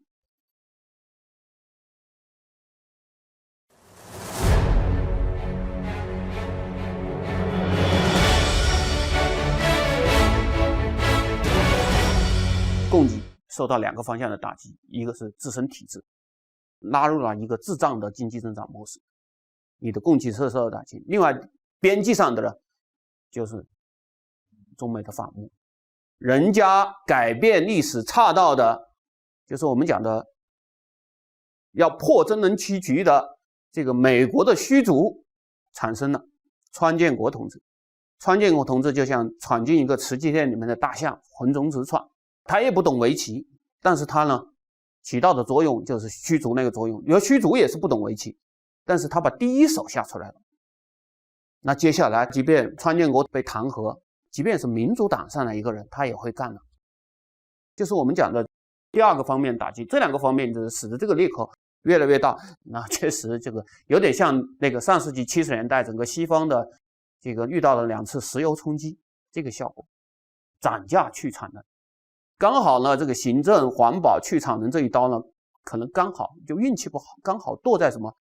剁在中国房子的景气的顶部，又剁在什么呢？刚好又剁在整个美国从谷底，美国带领西方从16年从谷底爬起来，刚好爬升的这个正常商业周期啊，爬升的这个起步的这个状态，所以造成了供给和需求的剪刀差。涨价去产能不会成功，宽松去杠杆也不会成功。就很多人不理解，老是说宽松去杠杆，我说从人性的角度怎么可能呢？大家日子都过得好，土地卖得很红火，你用土地这个抵押品到银行到这个金融系统中间很方便的很便利得到再融资，大家都过得很好，利率又低，那牵涉这个形成这个债务的相关利益人，怎么可能把他请到同一个桌子上，大家一起讨论什么重组清算的事情？但我觉得不是主要的原因，就有点像这个供给冲击，有点像70年代大概那个2次石油冲击的那个效果，就是我们现在可能也在改变，就是觉得这个方向肯定做不成。这是我讲的第2个部分。第3个部分呢，就是我们讲怎么办，就是隧道尽头的灯火。这个真人局怎么破？反正这个隧道呢，就是大家已经在隧道里面，灯光什么时候才能看见？灯光在哪？就是我们讲的前面的红光 ABC 中间，完全是一个标准的技术路径，它没有任何的选择。你看到这很多的行为，你看到其实就是决策者在一个标准的技术路径和他所面临的国内的非常棘手的政治困境之间，他的纠结和无奈，我们看到的只是这样子冲突。从标准答案讲的话，这个事情标准答案很清楚。因为宏观来讲，简单讲其实就是我刚才讲的，从政策的角度的研究，其实就是宏观这几套账户之间的平衡关系，怎么运平。如果你找到这几条账户，让这几条账户经常保持一个账户之间的恒等式的逻辑关系，让它很强健、很健康的话，你这个实际经济增长就会贴着你这个潜在增长、均衡增长的路径，这个经济就很好运行的。所以宏观账户，因为对于宏观系统的话，无非3套账户，一套是国际收支账户，国内的就是一套生产账户，一套收入账户，无非是3套账户之间的逻辑关系，怎么样用政策把它搞平，保持平衡，就是实现经济能够贴着潜在增长水平，持续健康长期增长的它的关键所在。他们要干的就是这个活。今天我们这个状态是什么？从账户这个角度、平衡这个角度来讲，这个贸易战还没真打，但是我们今年看到的出现的就是中国一季度居然20年没出现过，我们的贸易账户居然出现了一个巨大的，出现了一个巨大的逆差，经常项目的盈余负284亿美金。我觉得这是一个很恶劣的。比如说2014年国内的这个资产的预期，就是国内资产泡沫已经改变了人民币的实际利率、实际汇率的水平，实际汇率已经在贬值的通道。如果2014年看到的是资本金融项目大的逆差，资本外逃，但是你至少那个时候你的贸易项目还是赚钱的，你可以对冲。虽然跑掉一部分，但是你跑掉的中间有一部分是通过贸易项能够补回来，所以中国还一直保持着3万亿美金的外汇储备，巨额的贸易储备。但是你现在贸易项目不行了，那它资本金融项目怎么办？那个缺口谁去补？所以如果这个国际收支要拉回来的话，从宏观账户的这个平衡的角度来讲，它没有选择，唯一的选择就是国内总需求的收缩。对于我们这个体制来讲，就是政府不能乱花钱啊，对内对外都不能乱花钱啊。简单讲，商品和要素如果进入技术性熊市的话，那意味着什么？意味着中国这个系统的压力释放以后，全球都在分担，特别是哪些人呢？那些能源国家、资源型国家，它在分担。分担以后，从国际收支的角度来讲，中国就可以获得什么？获得叫衰退性的顺差，这就是2013到2015年的故事。中国那时候经常贸易项目什么持续的改善，来自于2013年到2015年商品的大熊市，油跌了很多，铁矿砂跌了很多，中国一年能生2000亿美金。然后接下来呢，你要对美国呢还要买，你买，这个钱从哪来？你如果不衰退的话，如果你没有衰退性顺差的话，你刚付美国人那3800亿，压力巨大啊。那你的代工厂得付出多大的代价？你如果有了2000亿，假设中国有了2000亿衰退性贸易顺差，至少付美国人的账单你要宽松很多，宽裕很多。从这个账户的平衡关系来讲，其实就是一个很简单的逻辑。从货币的角度看呢，其实就是个找毛的过程。为什么找毛的过程呢？因为你实际汇率对接的是什么？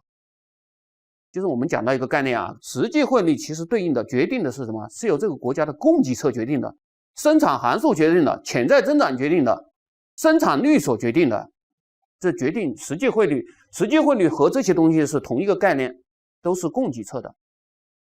因为我们供给侧现在受到打击下坠，意味着你的实际汇率在贬值的通道中间，但你的名义汇率呢，没有弹性，动不了。尽管我们主动今天试图也要变化到 6.8， 我估计上不去。我曾经跟人打过赌啊，曾经那个人民币到 6.95 的时候，他们看图看 K 线图，炒股票一样，他觉得会到 7.2 7.5， 然后我跟他打过赌，我说人民币如果在中国这个系统没有发生这种崩溃性威胁的这个情况下面，人民币对美金要破7不是一个很容易的事情，名义汇率要破7不是一个很容易的事情。但是我们看到的就是，如果你名义汇率动不了，没有弹性的话，这个通货膨胀就会像断了线的风筝一样。意味着什么？意味着你的实际汇率和名义汇率中间那个缺口，你要什么东西，要有个东西给填充进去，恒等式要做平，这个缺口是什么？这个缺口就是通货膨胀，就是你的货币对内要贬值。所以名义汇率如果追不上实际汇率贬值的这个进程的话，我们看到就是越来越胀，货币越来越毛。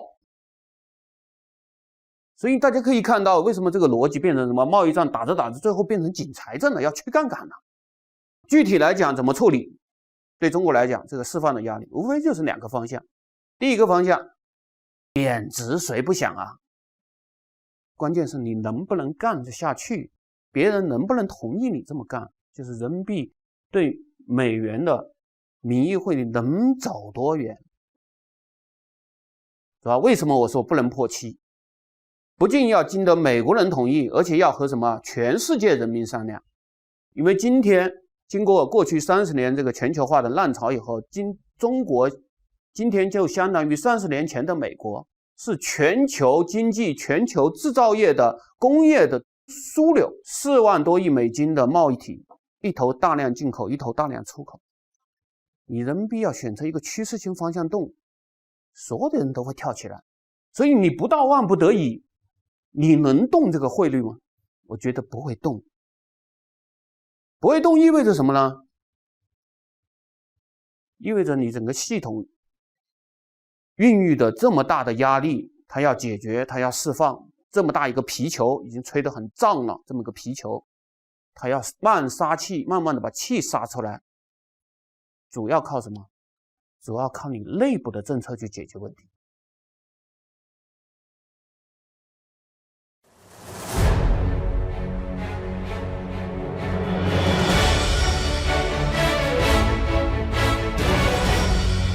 具体来讲怎么处理？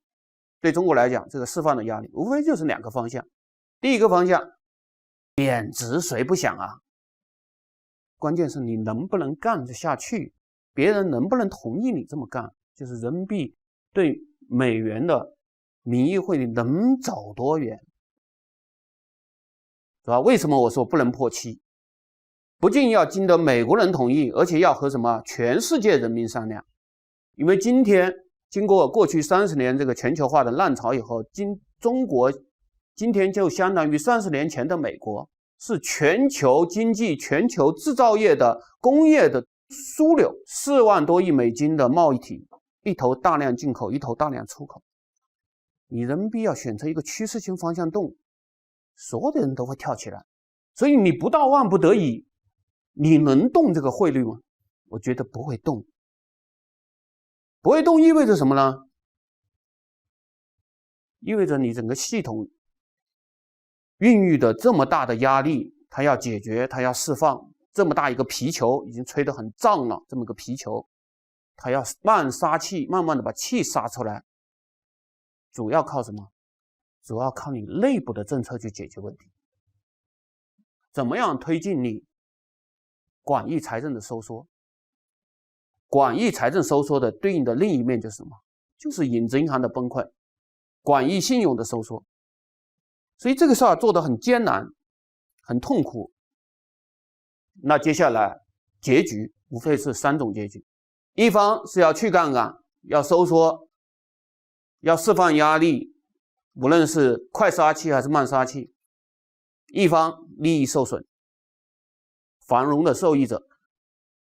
甚至像我们这个炒股票的同志，在过去一段时间经常产生的那种幻觉，觉得要大放水了，政策要大转向了，宽松复辟，重回加杠杆。我不是说万一能搞成的话，这个事情的结局也很清楚，就是烟花易冷，灿烂那么一下，最后一根稻草。我说万一要搞成了，当然对于就是我曾经写过，我就说这个资本市场你做决定的时候，你不能光从资本市场本身来想这件事，就是老想着资本市场是不是外面有一个解放的力量把自己给解放出来，你不去看资本市场牵的其他的整个系统的各条线都压力重重，老想着能把资本市场想象成一个孤岛，证券市场股票想象成孤岛，是不是有个神秘的力量能把自己探索的山域接过去，自己解放出来，都是这么想。我觉得这个就是带有情绪性，一下子就会偏离客观，偏离真实世界。今天影子银行，我个人认为是个崩溃的状态，也复不了原了。就是大家想着还是不是能够回到宽信用，回不去了。为什么？影子银行无论是从生理上还是心理上已经被拆掉了，组织架构已经被拆掉了，这个个人来讲也被摧毁了，就是我们讲的人心散了，队伍不好带了。所以我觉得啊，这个东西是很致命的。就是第一种可能性是我一直讲，我说第一种可能性是概率很小，就是很多人不相信，因为中间这个人心起伏嘛，这个炒股票这个曾经一段就是2个月前，就是一波人又说什么大放水啊，什么天天这个怎么样，最后一看这个信用根本起不来，一个再看2个月数据根本信用起不来。所以第二种是叫什么呢？骑虎难下，举步维艰，势均力敌，来回拉锯。对应的这个对交易来讲就非常不合适，因为意味着你长时间的离不开那个时钟的交易的那个象限，最差的宏观象限离不开。我经常讲，我说炒股票，你要我炒股票，我的直觉，反正你的螺纹钢一吨占1400、1500块钱的时候，你打死我也不买股票，是吧？很简单的道理。我要买股票，即便是我不看好它，我觉得有一个交易机会，我一定要看到这个时钟能够从这个滞胀的时单线线至少一只脚跨越，向左跨越，落到这个衰退的象限的时候，那让我产生这样一个判断的话，我首先要看到黑色的崩溃。兰花工业指数我要看到它跳水跳下来，这时候我高度关注股票，我至少做一把反弹。所以这个状态呢，就是如果你长时间待在这个象限中间，那简单就是关灯吃面。你到后期到了今天这个状态就有点恶劣，恶劣是什么？大家好多人悲观厌世以后就觉得是个黄形隧道，就出不来了。所以你分母就崩溃了，就好多股票，其实我觉得未来可能是当前这个时点，可能也是输时间不输钱的环形。你要产生这个环形隧道的这个悲观厌世的这个状态，这个股票它也会杀，它杀起来而且还蛮厉害的。第三个状态呢，竹杖芒鞋轻胜马，现在不知道看不清楚，但我们越来越多的人认为呢，就只有走第三条路才能什么，才能撞破这个振动器具，才能破了，才能看到那个滞胀隧道尽头的灯火。这个振动器具怎么破？就是走到第三个方向，对应的宏观的状态就叫什么？2个字，叫衰退。退一步海阔天空。你退一步的话，你的账、你的国际收支、你的汇率、你的贸易账全部解开了。国际收支我刚才讲了，就是你要付美国人账单，买，你如果是干付的话，很困难啊，非常疼。你要想办法把这样一个负担是不是能够转移，祸水是不是引到中国国外之去，有没有这个可能？这个可能产生的条件就是自己要卧倒，要衰退下来，要出现衰退性的顺差，你才能付美国人的那个账单。一样的，包括贸易战也是一样的。我们看到的贸易战，我刚才讲的，美国人最怕中国人下出的棋是什么？就是虚竹下的那步棋，自己把自己干死，卧倒。因为中国现在是一个什么情况呢？我们毕竟干了30年、40年，全球化这个浪潮中间吃了很大一块。我们今天有全球最完备的工业体系、基础设施，这个基础设施全球最新的，港口、公路、高铁、物流。更关键的是什么？我们干了30年全球化，我们培养了一批现代产业的产业技术工人和工程师。所以你中国现在是全球化的产业链、供应链的枢纽。今天你说苹果这个造手机，即便打贸易战，这个苹果的单会离开中国吗？不会离开中国。他能把这个苹果的单能够交给越南、交给印度干嘛？干不了。因为只有在中国的深圳那块地方，说方圆这个5平方公里那块地方，任何一个手机98%的配件能够集成。哪个国家有这个能力？没有啊。你今天的问题是什么？完全受困于成本嘛，对吧？都被房子给吃掉了，被房子给顶住了嘛，这一条链条。如果我敢把成本放大，能够移我的工厂吗？能够动我的产业链吗？你也动不了了。这老板都清楚的啊，那个库克看得很清楚的，不就是个成本的问题吗？更何况中国和日本相比的话，日本是没有纵深的，中国还有一个庞大的消费端，人口基数、消费市场，更何况代表未来的什么大数据。中国过去5年，我觉得干的最正确的一个事儿，就是建成了一张巨大的经济网络，投入巨资，对吧？把这14亿人有效的连接在一起，实现了人和人的连接，人和物的连接，以及未来物和物的连接，就是我们讲的物联网，以及这个数据技术的基础再升一个档级，区块链到新的这个数字经济的一个新的境界。你资本如果砸向这些方向，砸向一个数据的海洋，就是意味着巨大的财富的创造。核心是什么？你的生产端和消费端要打通任督二脉，你要打通，时间站在我们一边，不进不会，进退失据，甚至完全后来居上，这是完全有可能的。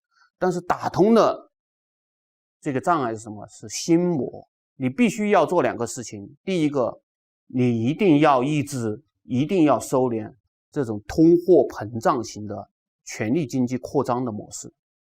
第二个，也就是你要进行产权的改革，把资源、把市场交给有效率的创造价值的人。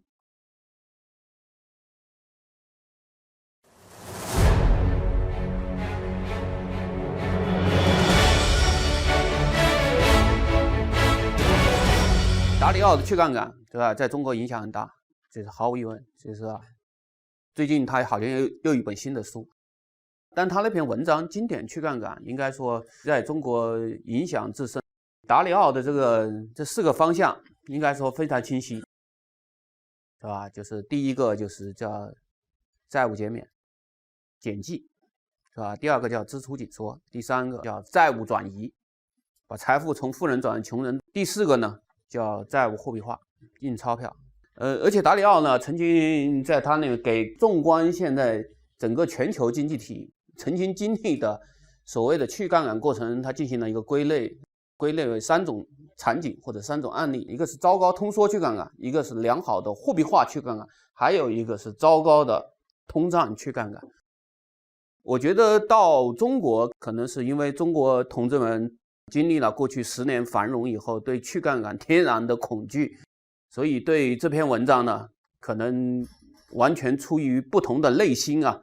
我觉得最后的解读或解释，无论是谁，是吧？我们看到了很多，应该说某种程度是曲解了达里奥先生的本意，是吧？特别是在他提出的这个归纳的这3种场景来讲的话，很多人把这3种场景作为一个并列。在我通读达里奥的前后一系列的文章，我个人的体会，我说达里奥其实心里是很明白的。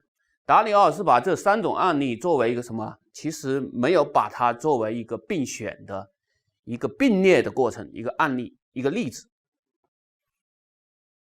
我的理解呢，这个糟糕通缩式去杠杆和良好货币化去杠杆，实际上并不是2种并行的选择，而应该是前后2个阶段。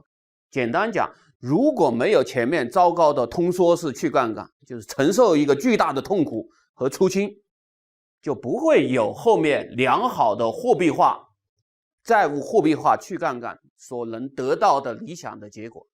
简单讲，这个道理就是不破不立，先破后立，普天之下其实都是同一个理。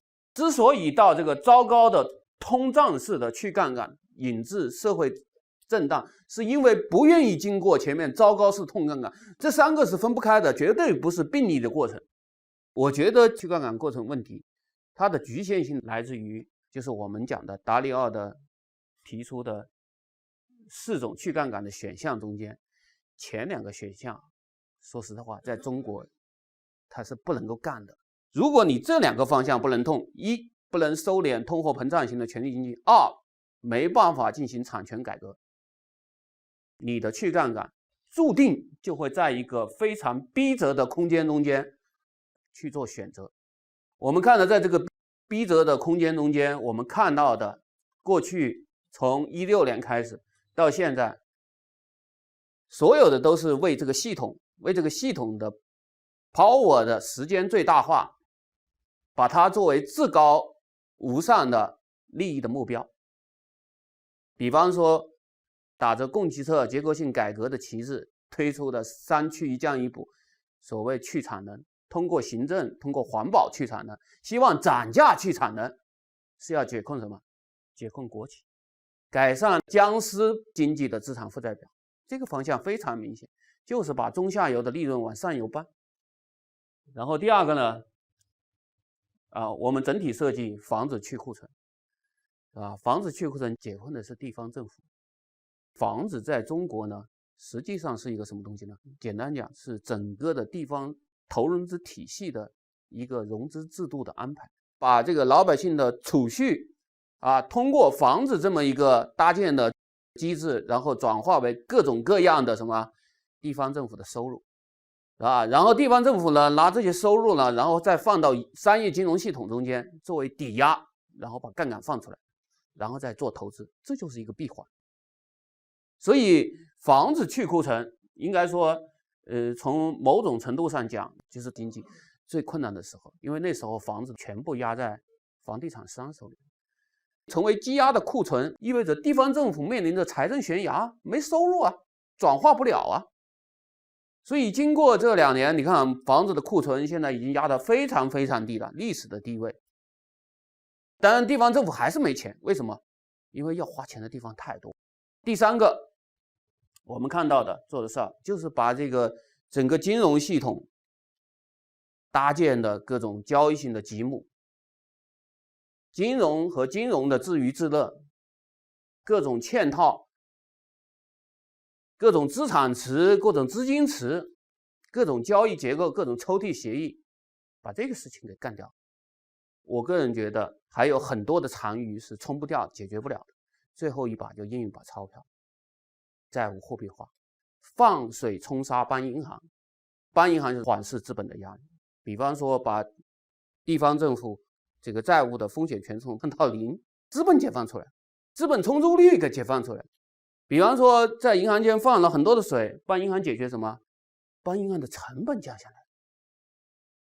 我们说1年前你去看银行的这个成本，同业的存单的利息多少？5%、6%几个月时间你回头再看，宛如隔世。今天同业银行最低的利息降到2%了，就是几个月时间。我觉得整个过程呢，这个过程的话，最后的结果会是一个什么样的结果？大家也知道，出了很多的问题。一放水，钱都到哪地方？都流到国企，流到地方的平台，流到房地产。房地产是一个巨大的魔鬼式的一个虹吸的一个胎盘，它把所有的资金，无论你什么成本都可以吸进去。那它之所以产生巨大的虹吸效应，它的根源是没有约束的权利。所以我们看到一收的话，民营经济就会像残花败柳一样。这就是我们讲到的这个叫一旦放水，脂肪叶茂。因为主干是什么？主干是权力和财政，民资只是主干的附庸。大水漫灌的时候，你看上去脂肪叶茂，民营经济也能分到一杯羹。但是干旱来临，一旦主干缺水，首先枯萎的，首先败落的是这些枝叶。所以这个系统就是一个逆淘汰的系统。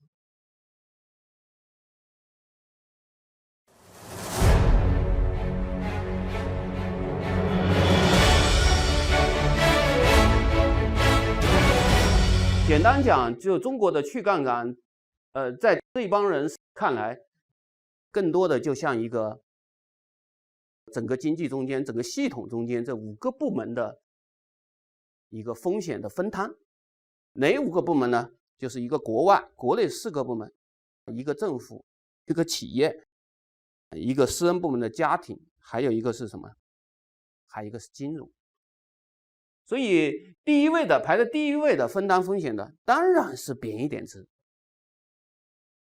我想这个是很容易想到的。如果人民币但凡如果能够贬到如果能够贬到8块，能够贬到9块，意味着外部的整个系统帮中国在分担今天所累积的巨大的成本和压力，对吧？当然好，当然这个事情我其实已经跟大家讲得很明白了，不仅要与美帝商量，而且要全世界商量。我个人的判断，如果这个系统不是一个崩溃的状态的话，人民币要想破7，对美元的汇率要想破7，这个概率是不大的。也就是这个方向想要分担多少风险，其实是分担不了多少的。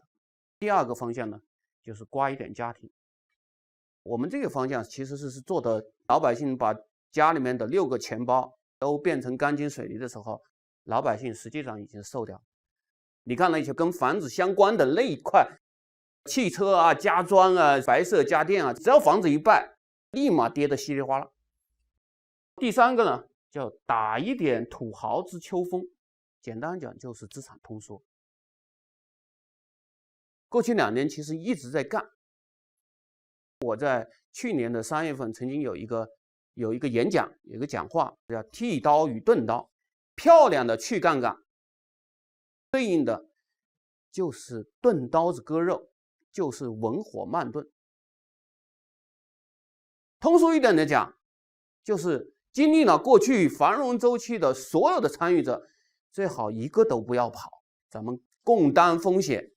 领导的想法呢，就是是不是我能够把这个风险精准的掰成一块一块塞到每一个市场的参与者或者市场的交易者，每个人都分担一块，就没有系统性风险。如果大家都不担风险，一股脑儿倒在一个人身上，政府到时候又要救机构，又要救流动性，系统性风险的底线，那个底就漏了，就守不住了。所以你看到过去2年，这个包括16年，从16年开始，从行业的层面大到金融地产，中到资本市场的资本的大鳄，微观层面生活在北上广深中国富裕的大都市的城市的居民，有产的城市的居民，有幸买了一套房子，实际上你都被历史的浪潮所裹挟改变。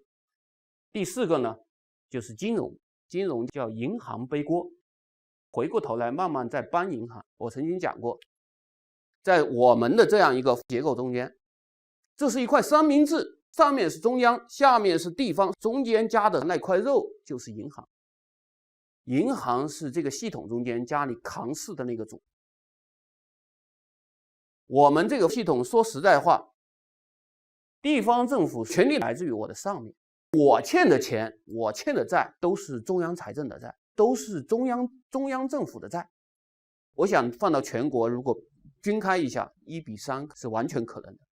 1:3意味着什么？现在地方债1到8月份到8月份的余额是多少呢？是17.3万亿。如果隐性的那一块是它的3倍，意味着外面还有50万亿。这50万亿要等着银行慢慢一块一块的把它们咽回肚子里面去，所以这个消化需要很长的时间。原来讲的是花3年时间把这个问题给解决，现在看我觉得5年也不一定能够完全消化掉。这个时间我的感觉会非常长非常漫长。曾经一度95年、96年的时候，商业银行的坏账率40%。回过头来到96年开始推动中国商业银行的改革，推动中国商业银行 IPO 资本市场上市、财政注资、外汇注资，成立4大 MC， 然后把银行的坏账然后剥离出来做财务美容手术。这个过程，我觉得今天接下来万变不离其宗。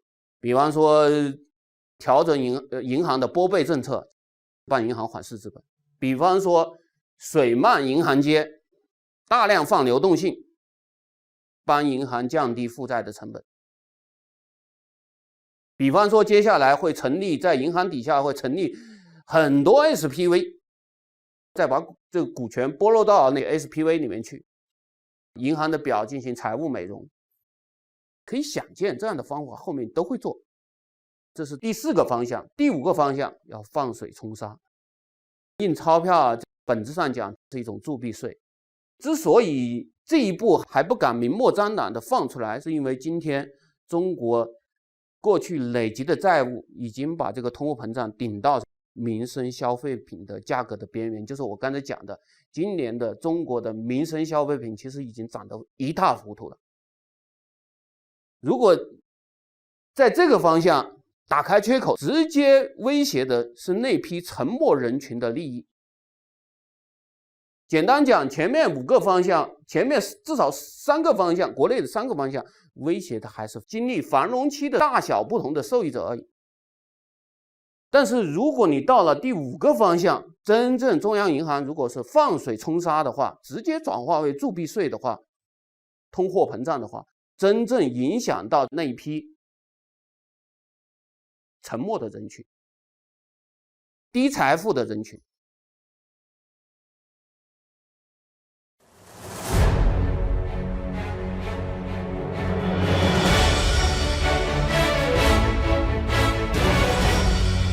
因为有很多人说中国一放货币不就了事吗？你看西方整个无论美国还是欧洲啊，西方经济体这个 QE 都好多轮了，中国还没有 QE， 空间很大，这是一个很大的误区。你看看全球主要经济体的央行的资产负债表，很清楚。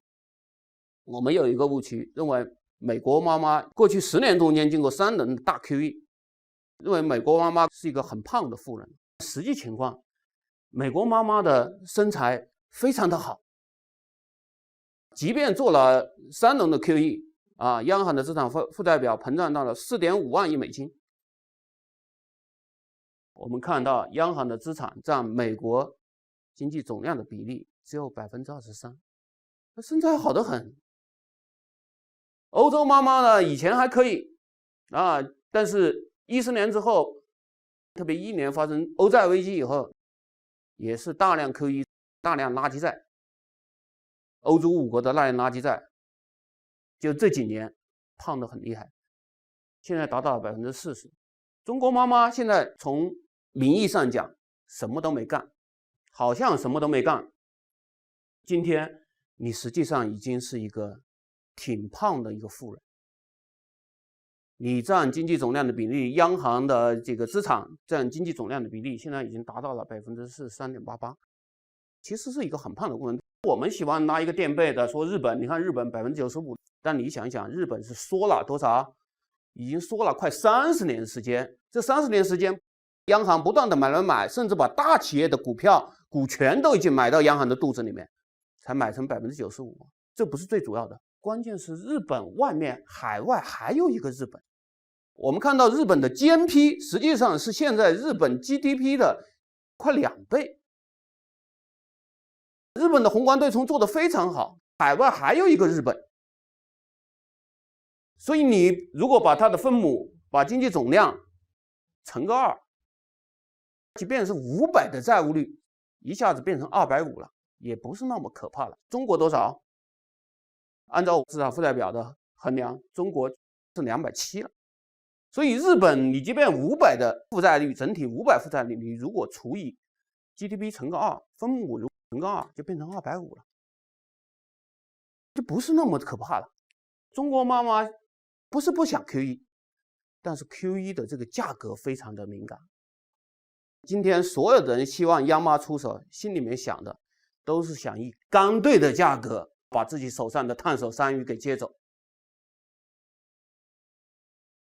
自己不愿意付出成本，妈妈要保我的本金。这个现行的这个结构实属万万做不到。你要妈妈以相对的价格把庞大的烂账把它吃进来，这妈妈一下子就过100了，顶破了天。那直接威胁的是吧？转化的是什么？是恶性的通货膨胀。这个方向，我觉得是不会干的。所以这就是我们讲到的这个房子的处理啊，也是想得很好的，也想得很明白。我们也讨论过房子的处理怎么处理。就中国有个典故啊，叫半渡而击，或者叫请君入瓮。很多人说中国是不是采取日本式，还采取俄罗斯式？所谓日本式就是汇率稳定，然后资产长期通缩，还是采用俄罗斯式？俄罗斯式是什么？汇率不负责任。莫斯科的房子的价格，至少卢布衡量的房子的价格不掉。我觉得中国既不是日本式，也不是俄罗斯式。中国考虑的很明白，中国考虑对房子的处理就是半渡而击。首先把你都放进来，6个钱包的钱，你不是6个钱包有钱吗？那都转进去，都变成钢筋水泥。当大家进入河中央的时候，把后路给断了，这个市场不能交易了，这个市场渡不过去了，进入河中央的人渡不过去了，这个市场的交易的流动性没了。然后接下来的想法就是什么？重税重摩擦。有很多人问房产税什么时候出？我觉得很快，必然的。中国这个方向的税收，未来的科目往资产方向征收的税收，未来的科目多得很。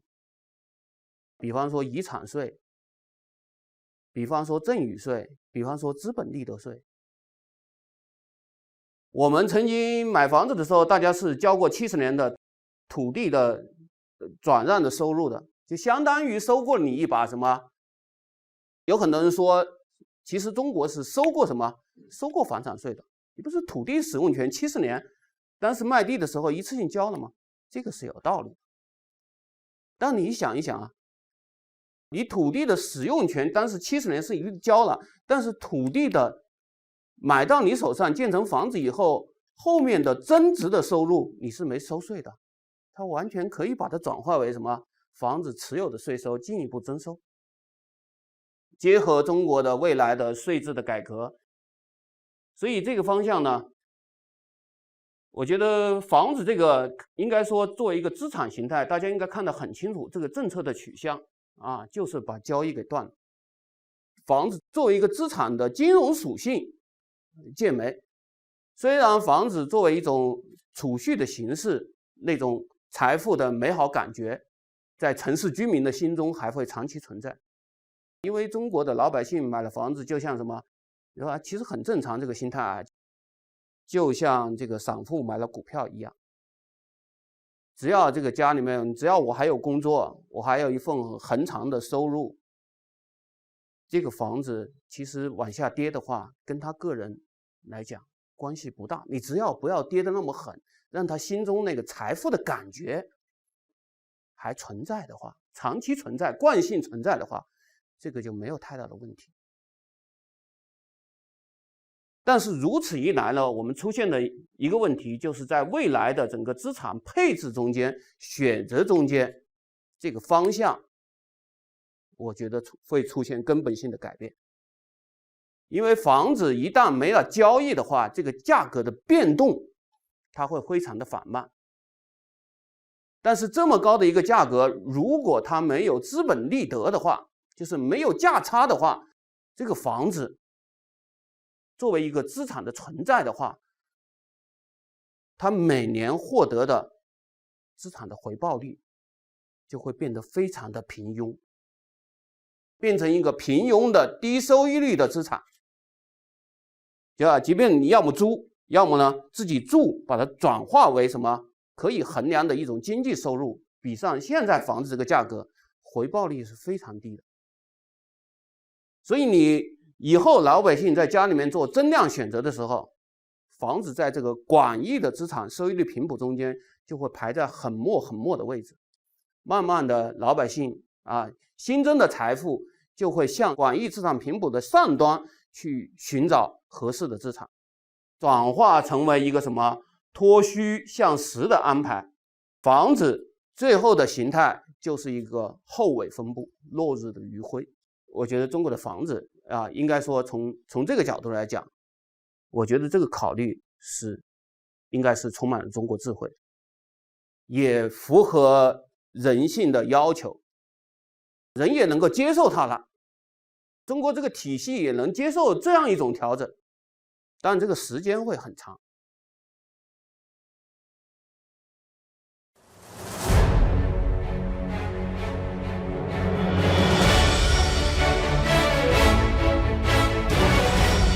但我面临的现在的现实是什么？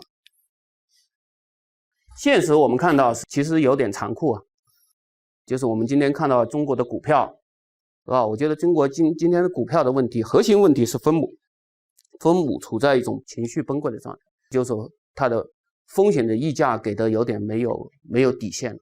今天之所以出现一个崩溃的分母的状态，从小里讲的话，没有人相信既要又要还要能够克服中国的今天的宏观的困境。从大里讲呢，大家在对这个纠错机制在产生恐慌。马克思讲得很清楚，人和资本尖锐的矛盾冲突，它是回避不了的，没办法克服的。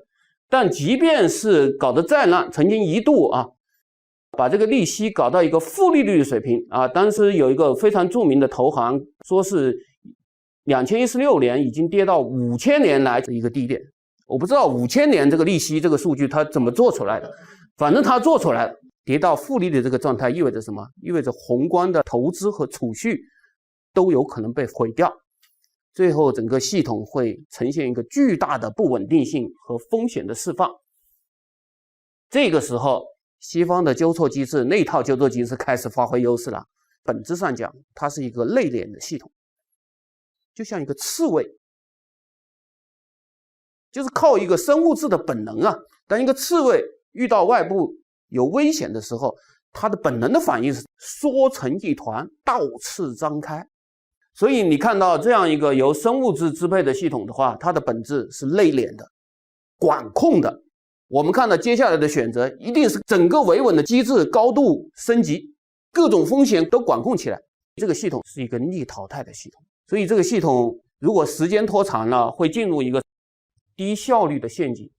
这些是股票估值最怕的东西。从产出的角度，农耕时代在一个王朝中间，地价的高低往往对应着这个王朝的治理的良劣的评价。当良治的时候，比方说轻徭薄赋、休养生息，这个时候地价是层层的上升。为什么？因为农民有了积极性，土地的产出的回报就会显著的提高。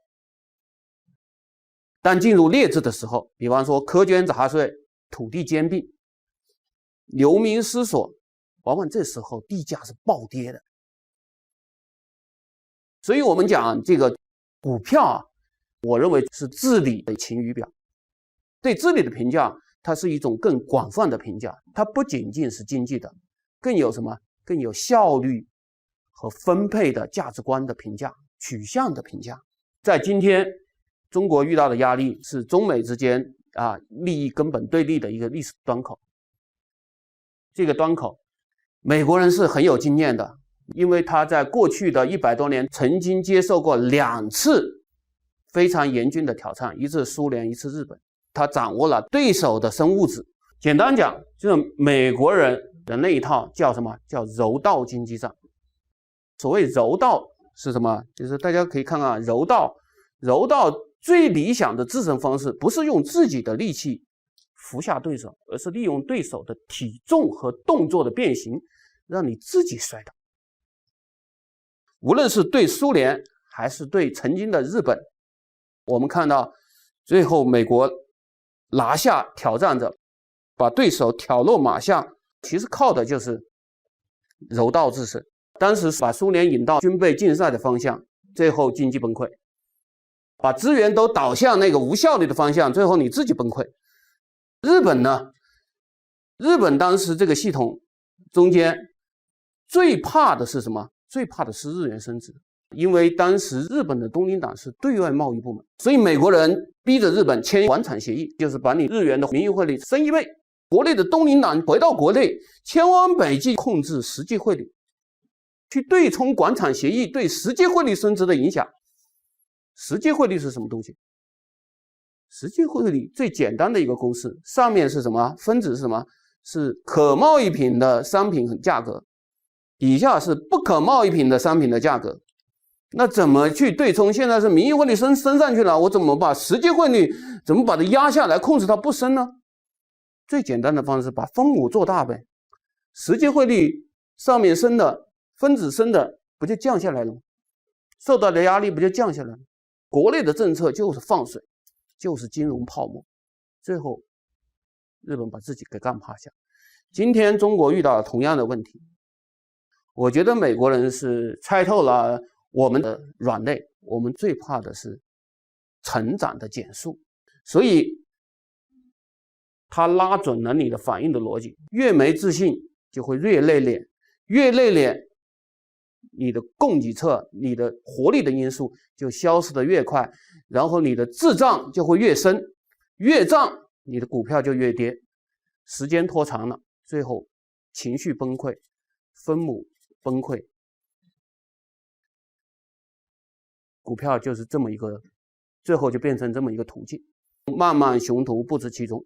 美国人想得很明白，如果美国人跟2001年一样，跟中国私了了和了，历史的机遇再现，第一个事儿肯定是抓紧去杠杆，打扫屋子。如果中国获得了这个机遇，真正开始去杠杆、打扫屋子、降成本的话，那美国的战略机遇期就没了。美国人也用这个词啊，叫战略机遇期啊。你去看那个班农在去年12月份在东京的演讲，反复讲了，未来的3到5年，如果不发力的话，那就完了，就真有可能被取代了。美帝最怕的是什么？最怕1946年的延安。那时候毛主席有个著名的论断：盆地是人，最后人地皆失；存人失地，最后人地皆得。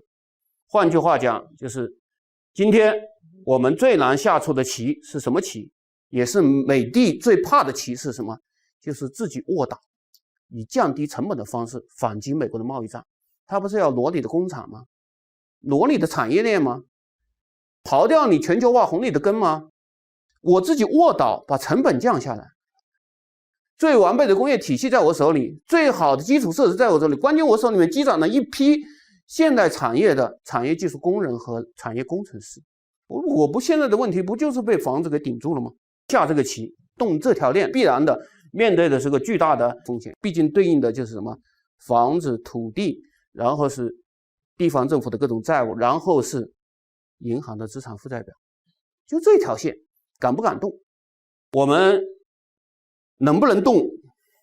每个人有不同答案，我只给大家启发一下思考。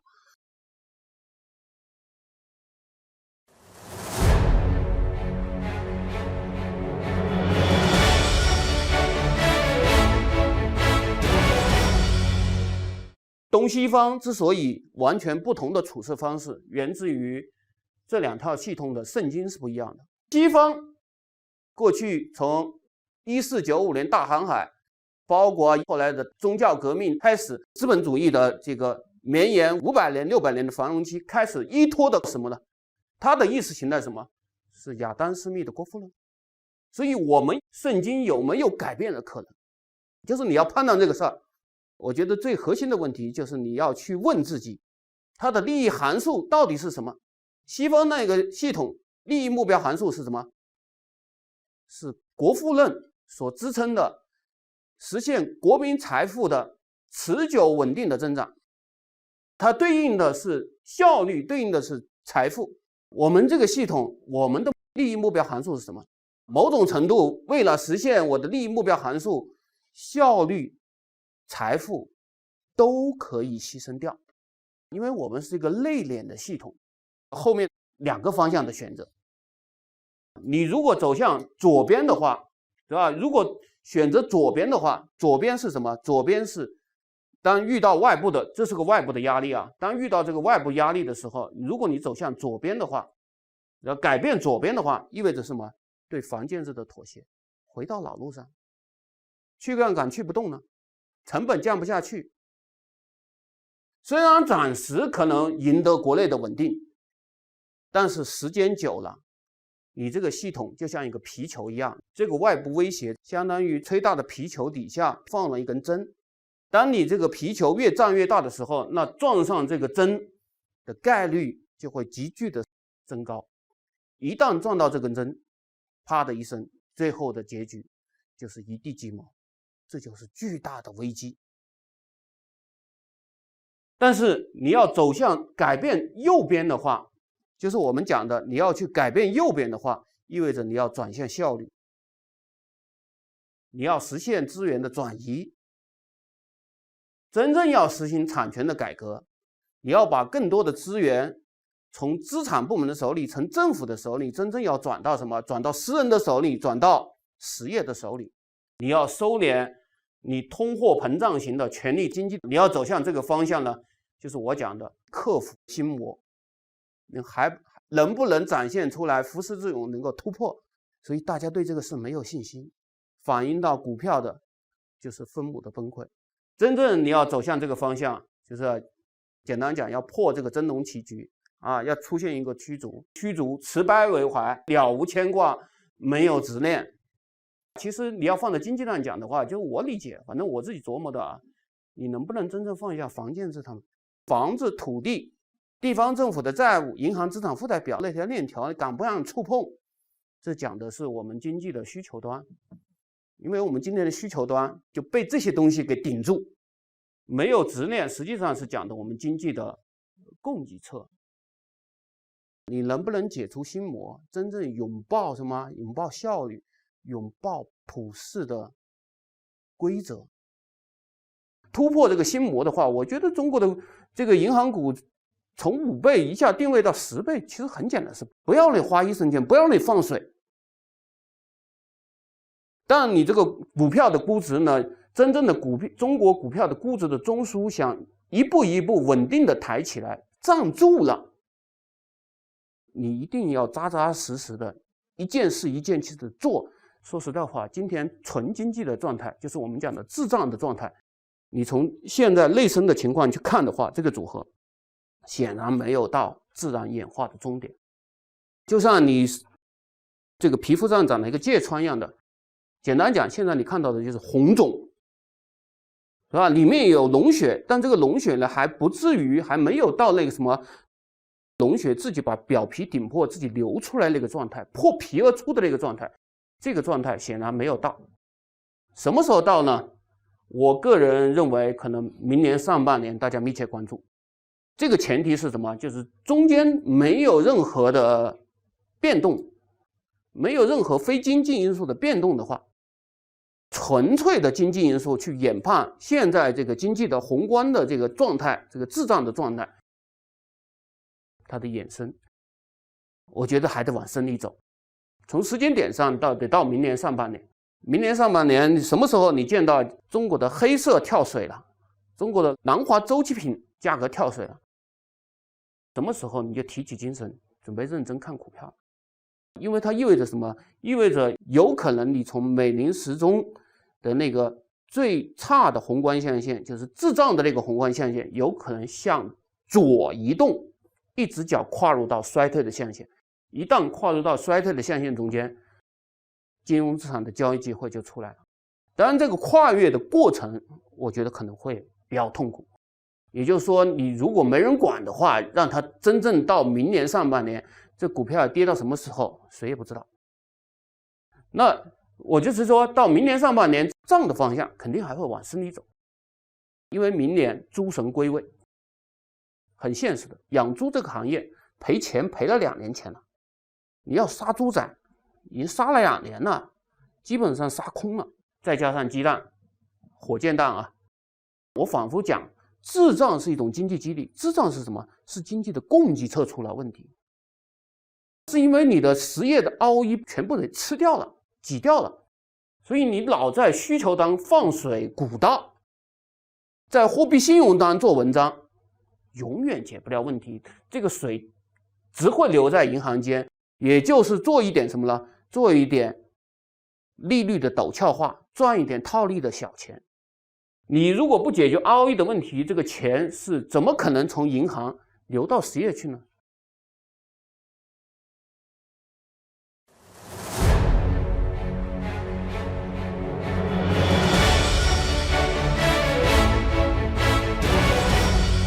刚才讲到，通胀是上行的，经济是明年上半年是有可能跳水的。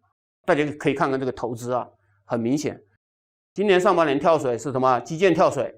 有些人说基建会回去，我觉得这个判断是错误的。房子这个10%的速度是不可能保持的，一定会弱下来。1到8月份保持一个10%的速度，这个是靠什么？积极拿地，大量生产，不囤货。坚决按政府的指导价格大量销售，提高周转率，所以他们上半年是玩命的拉地，但人家现在想干有心无力了。上半年借了那么多美元债，然后一把美元贬值了好几毛钱，相当于融资成本一下子上去了好几个点，财务成本非常高，非常恶劣。一大堆债，现在要融资的话，国内要融资，房地产的融资成本底线是43%。你这个状态下面，你让他接下来再保持个强度，拉地的强度，积极拉地，人家干不了了，我得歇气了。所以这个速度往下肯定跳下来。然后这个制造业你就不要想了，制造业是用几次的问题。然后这个基建，剩下的就是基建能不能拐。我的看法就是认为基建会对冲这个房子的这个往下走的一个力量，我觉得这个判断是完全错误的。为什么？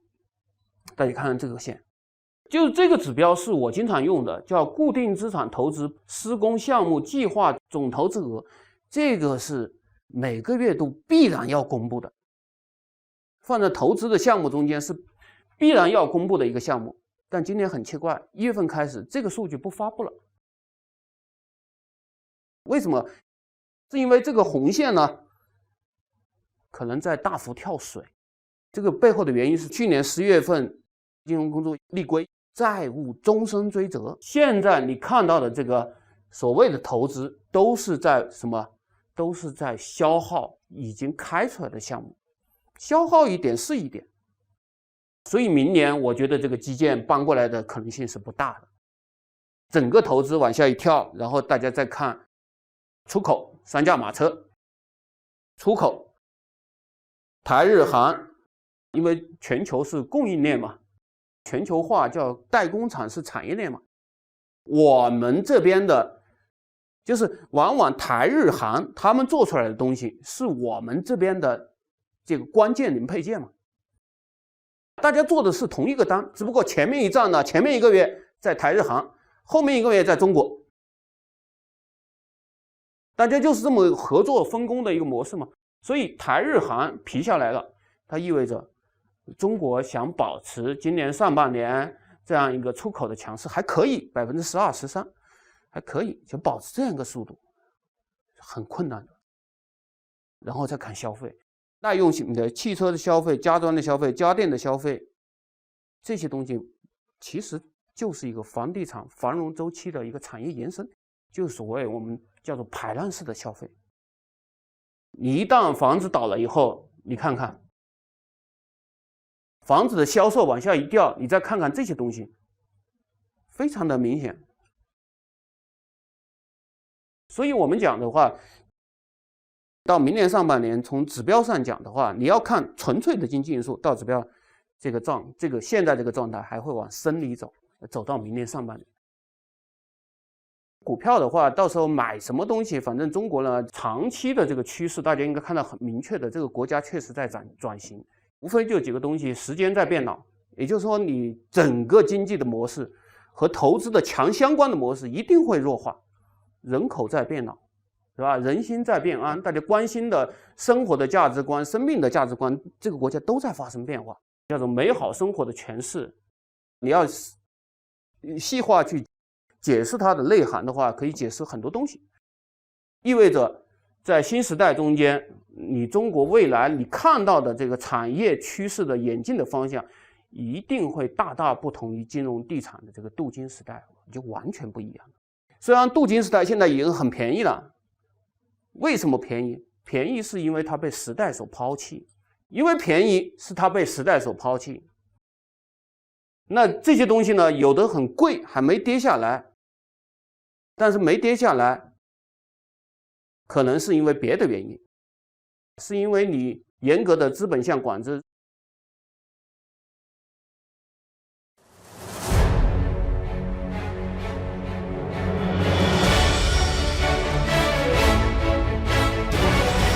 股票的话，现在简单讲，我认为这个状态叫做低估值陷阱。我觉得现在中国的这个股票系统落在一个低估值的陷阱的状态。这个陷阱的状态呢，就是说，有些人说这个股票的经济还不是很差啊。你看，有些国企、有些行业受益于供给的改革，它的分子也在改善啊。但为什么这个估值越来越低？我觉得你要放到一个系统股票估值的一个系统中间去理解。即便是今天能够靠着逆淘汰获利的这些国企，分子在改善，但是你要放到一个整体看，这样一种逆淘汰，使得国企自己本身又构成了整个系统分母整体崩溃的原因。因为大家对这样一个方式，逆淘汰的方式，这个系统完全不看好。即便你在这个系统中间，企业是获利的，分子是改善的，但是我的分母是崩溃的，最后等于什么？谁也救赎不了自己，最后等于自己又杀死了自己。你分子改善，分母崩溃，那意味着你整个股票的估值只可能更便宜，落在一个低估值的陷阱中间，不能自拔。我觉得中国股票反映中国这个经济系统的治理还是非常明显的。所以股票本质上讲，你要放在一个整体来讲的话，它的流熊其实是这个系统的分配和效率的价值观取向的问题。通货膨胀往往是政府最大的税收，对吧？你在一个系统中间，你首先通货膨胀吃掉一块，然后扩张的财政又把你消灭一块，税负都很高，然后膨胀的债务呢，利息收入把你吃掉一大块，然后再国进民退，你还再被挤一下，你说分的分子还有什么东西？你觉得好的方向，觉得好的股票，它在这个系统中间还能够存活？没有好的下场。今天在这个时刻，你看到今天这个时刻，我那天穿独窟的时候，有点这个灵幻的意思啊。天山深处在下暴雨，里面那个塌方了，封路。那天我看到有点神秘的力量，我是觉得这个是不是在感召什么东西？当然，我们对这个国家充满了信心。那天我到这个新疆的博物馆，我看到一幅文物是不能借出国进行展出的，就是这幅是在秋池出土的护卫的骑手的一个手腕。关键是中国这两个字可考的是从这个开始的。中国极其重视，把它视为大中华绵延几千年的标志。应该说这个话非常好，叫写得很清楚，五星出东方立中国。我觉得可能是一种召唤吧，就是我觉得从历史和个人的角度来讲，我认为这个是尽管我们理性看到前面黑黢黢的，但是我从内心去感知的话，我觉得这个隧道尽头是一定有光亮的，但需要有一定的时间。最后再一次感谢大家，谢谢。